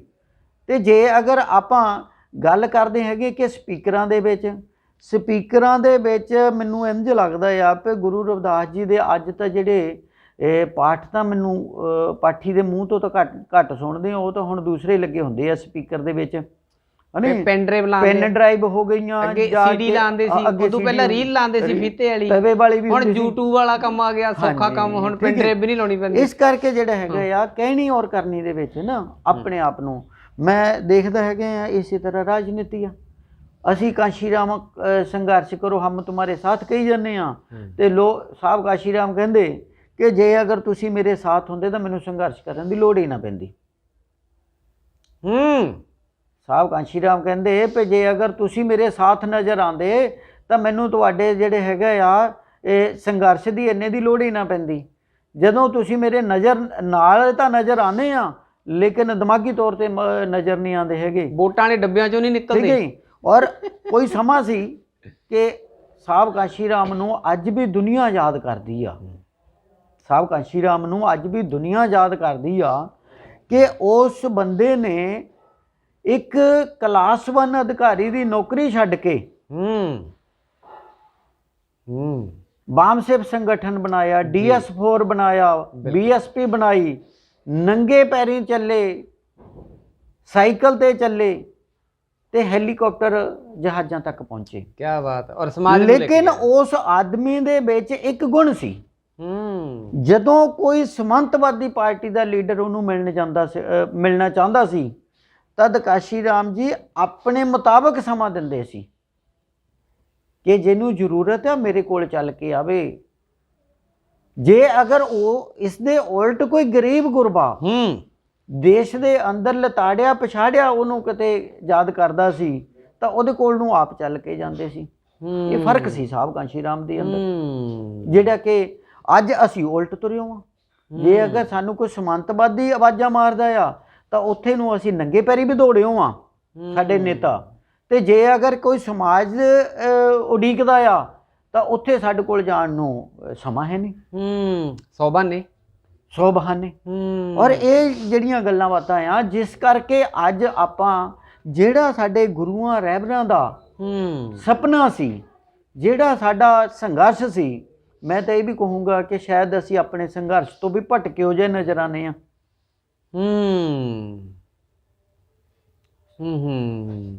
ਬਿਲਕੁਲ ਜੀ। ਜਿਵੇਂ ਚੌਹਾਨ ਸਾਹਿਬ ਉਹਨਾਂ ਨੇ ਕਿਹਾ ਕਿ ਅਸੀਂ ਆਪਣੇ ਮਿਸ਼ਨ ਤੋਂ ਭਟਕੇ ਨਜ਼ਰ, ਔਰ ਵੱਡੀ ਪਹਿਲਾਂ ਇੱਕ ਗੱਲ ਵਿੱਚ ਕਹੀ ਆ ਕਿ ਕਾਂਸ਼ੀ ਰਾਮ ਜੀ ਸੰਘਰਸ਼ ਕਰੋ ਹਮ ਤੁਮਾਰੇ ਸਾਥ ਹੈ ਜੀ, ਤੇ ਇਦਾਂ ਵੀ ਨਾਰੇ ਲਾਏ ਜਾਂਦੇ ਆ ਕਿ ਬਾਬਾ ਸਾਹਿਬ ਭੀਮ ਰਾਓ ਡਾਕਟਰ ਅੰਬੇਡਕਰ ਜੀ ਦਾ ਮਿਸ਼ਨ ਅਧੂਰਾ ਸਾਰੇ ਕਰਕੇ ਰਲ ਕੇ ਕਰਾਂਗੇ ਪੂਰਾ, ਤੇ ਸਤਿਗੁਰ ਰਵਿਦਾਸ ਮਹਾਰਾਜ ਜੀ ਦੇ ਨਾਰੇ ਜਕਾਰੇ। ਚੌਹਾਨ ਸਾਹਿਬ ਬੜੀ ਗੱਲ ਆਪਾਂ ਅੱਜ ਦਾ ਜਿਹੜੀ ਇੰਟਰਵਿਊ ਹੈ ਤੇ ਨਾਲ ਆਪਾਂ ਗੱਲ ਕਰੀਏ ਕਿ 6 ਦਸੰਬਰ ਬਾਬਾ ਸਾਹਿਬ ਭੀਮ ਰਾਓ ਡਾਕਟਰ ਅੰਬੇਡਕਰ ਜੀ ਦਾ ਪ੍ਰੀ-ਨਿਰਵਾਣ ਦਿਵਸ ਹੈ ਤੇ ਉਹਨਾਂ ਨੂੰ ਸਾਡੇ ਕਲੁੱਗਿਆਂ ਸਰੀਰਕ ਤੌਰ ਤੇ ਲੰਬਾ ਸਮਾਂ ਹੋ ਗਿਆ ਤੇ ਮੂਹਰੇ ਜਨਵਰੀ ਦਾ ਮਹੀਨਾ ਆਉਣ ਵਾਲਾ, ਦਸੰਬਰ ਤੋਂ ਬਾਅਦ ਜਨਵਰੀ। ਵੈਸੇ ਸਾਲ ਦੇ ਵਿੱਚ ਜੇ ਅਸੀਂ ਇਤਿਹਾਸ ਪੱਟ ਕੇ ਦੇਖੀਏ, ਸਾਲ ਦੇ 365 ਦਿਨ ਦਾ ਦਿਨ, ਸਾਰੇ ਦਿਨ ਸਾਡੇ ਲਈ ਇਤਿਹਾਸਕ ਦਿਨ ਹੈ। ਸਾਡੇ ਰਹਿਬਰਾਂ ਨੇ ਸਾਡੇ ਵਾਸਤੇ ਹਰ ਦਿਨ ਦੇ ਵਿੱਚ ਕੰਮ ਕੀਤਾ। ਜੇ ਅਸੀਂ ਇਤਿਹਾਸ ਪੱਟ ਕੇ ਦੇਖਦੇ ਹਾਂ, ਹਰ ਦਿਨ ਦੇ ਵਿੱਚ ਹਰ ਘੰਟੇ ਵੀ ਸਾਡੇ ਲਈ ਉਹਨਾਂ ਦੇ ਇੱਕ ਇਤਿਹਾਸਕ ਹੈ। ਉਸ ਘੜੀ ਦੇ ਵਿੱਚ ਵੀ ਉਹਨਾਂ ਨੇ ਸਾਡੇ ਵਾਸਤੇ ਜਿਹੜੇ ਸੰਕਲਪ ਲਏ ਨੇ, ਕੰਮ ਕੀਤੇ ਨੇ, ਉਹ ਇਤਿਹਾਸ ਬੋਲਦਾ ਪਿਆ। ਸਤਿਗੁਰ ਰਵਿਦਾਸ ਮਹਾਰਾਜ ਜੀ ਦਾ ਪ੍ਰਕਾਸ਼ ਪੁਰਬ ਆਉਣ ਵਾਲਾ ਫਰਵਰੀ ਦੇ ਵਿੱਚ ਆ ਜਾਣਾ, ਸਿਰਫ 2 ਮਹੀਨੇ, ਤੇ ਜਨਵਰੀ ਦੇ ਵਿੱਚ ਲਗਭਗ ਜਿਹੜਾ ਉਹ ਬੇਗਮਪੁਰਾ ਵਸਾਉਣਾ ਹੈ ਹਨਾ, ਤੇ ਉਹ ਨਾਰੇ ਲੱਗਣੇ ਸ਼ੁਰੂ ਹੋ ਜਾਣੇ, ਜਕਾਰੇ ਲੱਗਣੇ ਸ਼ੁਰੂ ਹੋ ਜਾਣੇ ਨੇ, ਤੇ ਚਿਮਟੇ ਨਵੇਂ ਖਰੀਦ ਲਏ ਨੇ, ਉਹ ਜਿਹਨਾਂ ਦੀਆਂ ਵਾਸ਼ਲਾਂ ਡਿੱਗੀਆਂ ਸੀ ਉਹ ਵੀ ਪਾ ਲਈਆਂ, ਫਿੱਟ ਕਰ ਲਈਆਂ ਆ, ਤੇ ਢੋਲਕੀਆਂ ਦੇ ਮੜ ਵੀ ਕੱਸਣੇ ਸ਼ੁਰੂ ਕਰ ਦਿੱਤੇ ਆ। ਕੱਸਣੇ ਚਾਹੀਦੇ ਨੇ, ਸਾਡੇ ਰਹਿਬਰਾਂ ਦਾ ਜਨਮ ਦਿਨ, ਗੱਲ ਬਹੁਤ ਚੰਗੀ ਹੈ, ਪਰ ਇਹ ਵੀ ਹੈ ਕਿ ਉਹਨਾਂ ਦਾ ਮਿਸ਼ਨ ਕਿਵੇਂ ਪੂਰਾ ਹੋਏਗਾ। ਸਵਾਲ ਅੱਜ ਕਿੱਥੇ ਖੜਾ ਆ ਕਿ ਅਸੀਂ ਬੇਗਮਪੁਰਾ ਵਸਾਉਣਾ ਆ, ਥੜੇ ਤੋਂ ਸਾਨੂੰ ਲਾਹ ਦਿੱਤਾ ਗਿਆ, ਵਿਧਾਨ ਸਭਾ 'ਚ ਸਾਨੂੰ ਵੜਨ ਨਹੀਂ ਦਿੱਤਾ ਗਿਆ। ਇੱਕ ਵੀ ਬੰਦਾ ਸਾਡਾ ਕੋਈ ਅੰਦਰ ਹੈ ਨਹੀਂਗਾ। ਬੇਗਮਪੁਰਾ ਵਸਾਉਣ ਦੇ ਅਸੀਂ ਸੁਪਨੇ ਲੈ ਰਹੇ ਹਾਂ। ਉਹਦੇ ਵਿੱਚ ਰਾਜਨੀਤਿਕ, ਸਮਾਜਿਕ ਤੇ ਧਾਰਮਿਕ ਆਗੂ ਸਹਿਬਾਨ ਜਿਹੜੇ ਉਹ ਜ਼ਿੰਮੇਵਾਰ ਨੇ। ਸਾਨੂੰ ਥੜੇ ਤੇ ਕੋਈ ਚੜ੍ਹਨ ਨਹੀਂ ਦਿੱਤਾ ਜਾਂਦਾ। ਅੱਜ ਵੀ ਸਾਡਾ ਸਮਾਜ ਜਿਹੜਾ ਉਹ ਛੱਪੜਾਂ ਦੇ ਕੰਢੇ ਤੇ ਰਹਿਣ ਲਈ ਮਜਬੂਰ ਹੈ, ਗੰਦਾ ਪਾਣੀ ਪੀਣ ਲਈ ਮਜਬੂਰ ਹੈ। ਅੱਜ ਵੀ ਜਿਹੜੇ 34 ਰਖਵਾਲੇ ਬਿਠਾਲੇ ਸੀ ਉਹਨਾਂ ਨੇ ਸਾਡੇ ਸਮਾਜ ਨੂੰ ਮੰਗਤੇ ਬਣਾ ਕੇ ਰੱਖ ਦਿੱਤਾ ਕਿ ਤੁਸੀਂ ਆਟਾ ਫ੍ਰੀ ਜੀ, ਦਾਣੇ ਫ੍ਰੀ, ਬਿਜਲੀ ਫ੍ਰੀ। ਤੇ ਹੁਣ ਦੇ ਮੁੱਖ ਮੰਤਰੀ ਵੱਲੋਂ ਵੀ ਆਪਣੇ ਤਰੀਕੇ ਦੇ ਨਾਲ ਬਾਹਲਾ ਨਹੀਂ ਟੇਸਟ ਟਿਊਨ ਜਿਹੜੀ ਬਾਹਲੀ ਨਹੀਂ ਚੇਂਜ, ਇਸੇ ਟਿਊਨ ਦੇ ਵਿੱਚ ਥੋੜ੍ਹਾ ਜਿਹਾ ਵੋਲੀਅਮ ਹੋਰ ਘੁਮਾ ਕੇ ਬਸ ਭੋਲੀ ਭਾਲੀ ਜੇ ਭਾਸ਼ਾ ਦੇ ਵਿੱਚ ਕਹਿ ਦਿੱਤਾ ਜਾਂਦਾ ਤੁਹਾਡੀ ਬਿਜਲੀ ਫ੍ਰੀ ਤੇ ਪਲਾਟ ਫ੍ਰੀ, ਤੇ ਬਸ ਫ੍ਰੀ ਫ੍ਰੀ ਫ੍ਰੀ ਫ੍ਰੀ ਵਾਲੀ ਗੱਲ ਕੀਤੀ ਜਾਂਦੀ ਆ। ਇੱਦਾਂ ਦੀ ਕੋਈ ਹਾਲੇ ਸਾਨੂੰ ਆਸ ਦੀ ਕਿਰਨ ਨਹੀਂ ਜਾਗ ਰਹੀ ਜਿਹਦੇ ਨਾਲ ਸਾਡੇ ਰਹਿਬਰਾਂ ਦਾ ਸੁਪਨਾ ਪੂਰਾ ਹੁੰਦਾ ਦਿਖਾਈ ਦਿਸੇ, ਕਿ ਸਮਾਜ ਦੇ ਵਿੱਚ ਬਰਾਬਰਤਾ ਹੁੰਦੀ ਦਿਖਾਈ ਦਿਸੇ। ਚੌਹਾਨ ਸਾਹਿਬ, ਆਪਾਂ ਸੁਪਨੇ ਦੀ ਗੱਲ ਕਰਦੇ ਸੀ, ਸੰਕਲਪ ਦੀ ਗੱਲ ਪੂਰੀ ਕਰ ਰਹੇ ਹਾਂ ਕਿ ਉਹਨਾਂ ਦਾ ਸੰਕਲਪ ਅਸਲ ਦੇ ਵਿੱਚ ਕੀ ਕਹਿਣਾ ਚਾਹੋਗੇ ਕਿ ਸੰਕਲਪ ਪੂਰਾ ਹੋਵੇ ਕਿਵੇਂ? ਜਿਵੇਂ ਆਪਾਂ ਫਰਵਰੀ ਦੀ ਗੱਲ ਕੀਤੀ ਆ, ਸਤਿਗੁਰੂ ਰਵਿਦਾਸ ਮਹਾਰਾਜ ਜੀ ਦੇ ਪ੍ਰਕਾਸ਼ ਪੁਰਬ ਦੇ ਵਿੱਚ ਪ੍ਰਭਾਤ ਫੇਰੀਆਂ ਸ਼ੁਰੂ ਹੋ ਜਾਣੀਆਂ, ਥੋੜ੍ਹੇ ਸਮੇਂ ਤੱਕ ਮਾਰ ਭੁਜੀਆ ਬਦਾਨਾ ਚੱਲਣਾ, ਐਨ ਸਵੇਰ ਤੜਕੇ ਉੱਠ ਕੇ ਐਨ ਪੂਰਾ ਰੌਣਕ ਸ਼ੌਣਕ ਲੱਗਣੀ ਆ। ਤੇ ਪਰ ਉਹ ਜਦੋਂ ਪ੍ਰਕਾਸ਼ ਪੁਰਬ ਦਾ ਦਿਨ ਲੰਘ ਜਾਂਦਾ ਉਸੇ ਤਰੀਕੇ ਦੇ ਨਾਲ ਫਿਰ ਅਸੀਂ ਤੁਰੇ ਉਹ ਕਿੱਧਰ ਨੂੰ ਹੁੰਦੇ ਆ, ਹੱਥਾਂ ਦੇ ਵਿੱਚ ਝੰਡੇ ਫੜ ਕੇ, ਗਲਾਂ ਦੇ ਵਿੱਚ ਤਖਤੀਆਂ ਪਾ ਕੇ। ਆਪਾਂ ਸਮਾਜ ਚੰਗੀ ਤਰ੍ਹਾਂ ਜਾਣਦਾ, ਤੁਸੀਂ ਜਾਣਦੇ ਹੋ, ਅਸੀਂ ਜਾਣਦੇ ਹਾਂ, ਇਸ ਤਰੀਕੇ ਦੇ ਨਾਲ ਸਮਾਜ ਦੇ ਵਿੱਚ ਤਬਦੀਲੀ ਆਉਂਦੀ ਦੀਦੀ ਨਹੀਂ ਹੈ। ਅਸਲ ਦੇ ਵਿੱਚ ਜਿਵੇਂ ਆਪਾਂ ਅੱਜ ਗੱਲ ਸਾਰੀ ਕੀਤੀ ਹੈ, ਤਬਦੀਲੀ ਆਈ ਹੈ, ਬੂਰ ਪਿਆ, ਚੰਗੀ ਗੱਲ ਹੈਗੀ ਆ, ਪਰ ਉਹਨਾਂ ਮਹਾਨ ਰਹਿਬਰਾਂ ਮਹਾਂਪੁਰਸ਼ਾਂ ਦਾ ਜਿਹੜਾ ਸੰਕਲਪ ਪੂਰਾ ਜਿਹੜਾ ਉਹ ਨਹੀਂ ਹੁੰਦਾ ਦਿਖਾਈ ਦੇ ਰਿਹਾ, ਨਹੀਂ ਹੋ ਰਿਹਾ। ਕੀ ਕੀਤਾ ਜਾਵੇ ਜਿਹਦੇ ਨਾਲ ਰਹਿਬਰਾਂ ਦਾ ਜਿਹੜਾ ਸੰਕਲਪ ਪੂਰਾ ਹੋਵੇ? ਕੀ ਕਹਿਣਾ ਚਾਹੋਗੇ? ਸਾਡੇ ਧਾਰਮਿਕ ਆਗੂ ਸਹਿਬਾਨਾਂ ਨੂੰ ਕਿੱਦਾਂ ਦਾ ਪ੍ਰਚਾਰ ਕਰਨਾ ਚਾਹੀਦਾ ਜਿਹਦੇ ਨਾਲ ਸਮਾਜ ਦੇ ਵਿੱਚ ਤਬਦੀਲੀ ਆ ਸਕੇ? ਗੁੜਾ ਸਾਹਿਬ, ਜਿਹੜੀ ਗੱਲ ਆਪਾਂ ਤਬਦੀਲੀ ਦੀ ਕਰਦੇ ਹਾਂ ਜੀ, ਮੈਂ ਪਹਿਲੇ ਗੱਲਬਾਤ ਕੀਤੀ ਸੀ ਕਿ ਦੇਸ਼ ਦੀਆਂ ਦੋ ਵਿਚਾਰਧਾਰਾਵਾਂ ਆ। ਇੱਕ ਚੇਂਜ ਦੀ ਵਿਚਾਰਧਾਰਾ ਆ ਮਾਨਵਤਾਵਾਦੀ, ਇੱਕ ਸਟੇਟਸ ਕੋ ਦੀ ਵਿਚਾਰਧਾਰਾ ਆ ਮਨੋਵਾਦੀ। ਕਿ ਰਹਿਬਰਾਂ ਨੇ ਤਾਂ ਕੋਈ ਕਸਰ ਬਾਕੀ ਨਹੀਂ ਛੱਡੀ। ਬਾਬਾ ਸਾਹਿਬ ਡਾਕਟਰ ਅੰਬੇਡਕਰ ਜੀ ਦਾ ਪ੍ਰੀ ਨਿਰਵਾਣ ਆ 6 ਦਸੰਬਰ ਨੂੰ। ਉਸ ਦਿਨ ਨੂੰ ਜਿਹੜਾ ਹੈ ਇੱਕ ਦਿਨ ਦੇ ਵਿੱਚ ਭਾਸ਼ਣ ਦੇਣਗੇ ਲੀਡਰ। ਗੁਰੂ ਬਾਬਾ ਸਾਹਿਬ ਅੰਬੇਡਕਰ ਜੀ ਦੀ ਫੋਟੋ ਹੋਏਗੀ, ਉਹਦੇ ਉੱਤੇ ਫੂਲਮਾਲਾ ਪਾਈ ਹੋਏਗੀ। ਜਦੋਂ ਤੱਕ ਉਸ ਫੂਲਮਾਲਾ ਦੇ ਨਾਲ ਨਾਲ ਸੰਕਲਪ ਨਹੀਂ ਲੈਣੇ ਕਿ ਵੀ ਮੈਂ, ਕਿਉਂਕਿ ਸ਼ੁਰੂ ਆਪਣੇ ਤੋਂ ਕਰਨਾ ਪਊਗਾ। ਇਹ ਮੰਨ ਕੇ ਚੱਲਣਾ ਪਵੇ ਕਿ ਜਿਹੜਾ ਕੰਮ ਨੂੰ ਮੈਂ ਕਿਸੇ ਨੂੰ ਕਹਿਣ ਲੱਗਿਆ ਕਿ ਮੇਰੇ ਤੋਂ ਸ਼ੁਰੂ ਹੋਣਾ ਆ, ਮੈਂ ਆਪ ਕਰਨਾ ਆ। ਕਿ ਜਦੋਂ ਤੱਕ ਆਪਾਂ ਸੰਕਲਪ ਨਹੀਂ ਲੈਂਦੇ ਤਦ ਬਾਬਾ ਸਾਹਿਬ ਨੇ ਕੋਈ ਕਸਰ ਬਾਕੀ ਨਹੀਂ ਛੱਡੀ। ਈਵਨ ਕਿ ਉਹਨਾਂ ਦੇ ਬੇਟੇ ਦੀ ਡੈਥ ਹੋਈ ਹੋ ਤੇ ਉਧਰ ਲੰਡਨ ਦੀ ਗੋਲਮੇਜ ਕਾਨਫਰੰਸ ਨੂੰ ਤੁਰੇ ਹੋਵਾ। ਆਪਣੇ ਕਿਸੇ ਬੱਚੇ ਦੇ ਹੱਥ ਪੈਰ ਤੇ ਸੱਟ ਲੱਗ ਜਾਂਦੀ ਆ, ਪਤਾ ਲੱਗਦਾ ਆ ਤੇ ਅਸੀਂ ਆਪਣਾ ਸਭ ਕੁਝ ਛੱਡ ਕੇ ਆ ਜੰਨੇ, ਕੰਮ ਨੂੰ ਛੱਡੋ, ਸਭ ਕੁਝ ਛੱਡ ਕੇ ਆ ਜੰਨੇ ਆ ਕਿ ਪਹਿਲਾਂ ਬੱਚੇ ਨੂੰ ਕੇਅਰ ਕਰੀਏ। ਲੇਕਿਨ ਉਹਦੇ ਬੇਟੇ ਦੀ ਡੈੱਡ ਬੋਡੀ ਪਈ ਆ ਤੇ ਉਹ ਲੰਡਨ ਨੂੰ ਤੁਰੇ ਹੋਵਾ ਗੋਲਮੇਜ ਕਾਨਫਰੰਸ ਨੂੰ। ਇਹਨੂੰ ਕਮਿਟ ਬੋਲਦੇ ਆ, ਕਮਿਟਮੈਂਟ ਬੋਲਦੇ ਆ। ਸਮਾਜ ਨੇ ਕਿੰਨੀ ਕੁ ਕਮਿਟਮੈਂਟ ਕੀਤੀ ਆ। ਜਿਨ੍ਹਾਂ ਲੋਕਾਂ ਦੇ ਸਿਰ ਤੇ ਬਾਬਾ ਸਾਹਿਬ ਡਾਕਟਰ ਅੰਬੇਡਕਰ ਨੇ ਸਾਰੀ ਉਮਰ ਉਹਦਾ ਪੀਏ ਕਿਜਰੋਲਕਰ, ਔਰ ਜਿੱਦਣ ਆਈ ਇਲੈਕਸ਼ਨ ਲੜਨ ਦੀ ਵਾਰੀ ਕਾਂਗਰਸ ਨੇ ਚੱਕਿਆ, ਚੱਕ ਕੇ ਉਹਨੂੰ ਟਿਕਟ ਦਿੱਤੀ। ਅੱਜ ਵੀ ਮੈਨੂੰ ਲੱਗਦਾ ਵੀ ਉਹ ਕਹਿ ਰਹੇ ਆ ਕਾਂਗਰਸ ਵਾਲੇ ਕਿ ਅਸੀਂ ਜ਼ਿਆਦਾ IAS PCS ਅਧਿਕਾਰੀਆਂ ਨੂੰ ਟਿਕਟਾਂ ਦੇਵਾਂਗੇ। ਇਹ ਜਿਹੜੇ IAS PCS ਇੱਕ ਵਧੀਆ ਪ੍ਰਸ਼ਾਸਕ ਤਾਂ ਹੋ ਸਕਦੇ ਆ, ਵਧੀਆ ਸ਼ਾਸਕ ਹੋਣਾ ਕੋਈ ਜ਼ਰੂਰੀ ਨਹੀਂ। ਹੁਣ ਬਾਬਾ ਸਾਹਿਬ ਡਾਕਟਰ ਅੰਬੇਡਕਰ ਦੇ ਖਿਲਾਫ ਉਹਦੇ ਪੀਏ ਨੂੰ ਕਿਜਰੋਲਕਰ ਨੂੰ ਕਾਂਗਰਸ ਨੇ ਜਿਤਾਤਾ। 1954 ਦੇ ਵਿੱਚ ਇੱਕ ਸੀਟ ਖਾਲੀ ਹੋਈ, ਬਾਬਾ ਸਾਹਿਬ ਨੇ ਫਿਰ ਦੁਬਾਰਾ ਲੜਾਈ ਜਾਰੀ ਰੱਖੀ। ਇੱਕ 8ਵੀਂ ਫੇਲ ਆਦਮੀ ਬਾਬਾ ਸਾਹਿਬ ਡਾਕਟਰ ਅੰਬੇਡਕਰ ਨੂੰ ਹਰਾ ਜਾਂਦਾ ਆ। ਦੁਨੀਆ ਦਾ ਫਿਲਾਸਫਰ ਜਿਹੜੇ ਅੱਜ ਤੱਕ ਉਹਦੇ ਬਰਾਬਰ ਕੋ ਪੜ੍ਹਿਆ ਲਿਖਿਆ ਨਹੀਂ ਹੈ, ਔਰ ਉਹ ਇੱਕ 8ਵੀਂ ਫੇਲ ਬੰਦੇ ਦੇ ਕੋਲੋਂ ਹਰ ਜਾਂਦਾ ਹਰ ਜਾਂਦਾ। ਇਹ ਤਰਾਸ਼ਦੀ ਨਹੀਂ ਹੈ।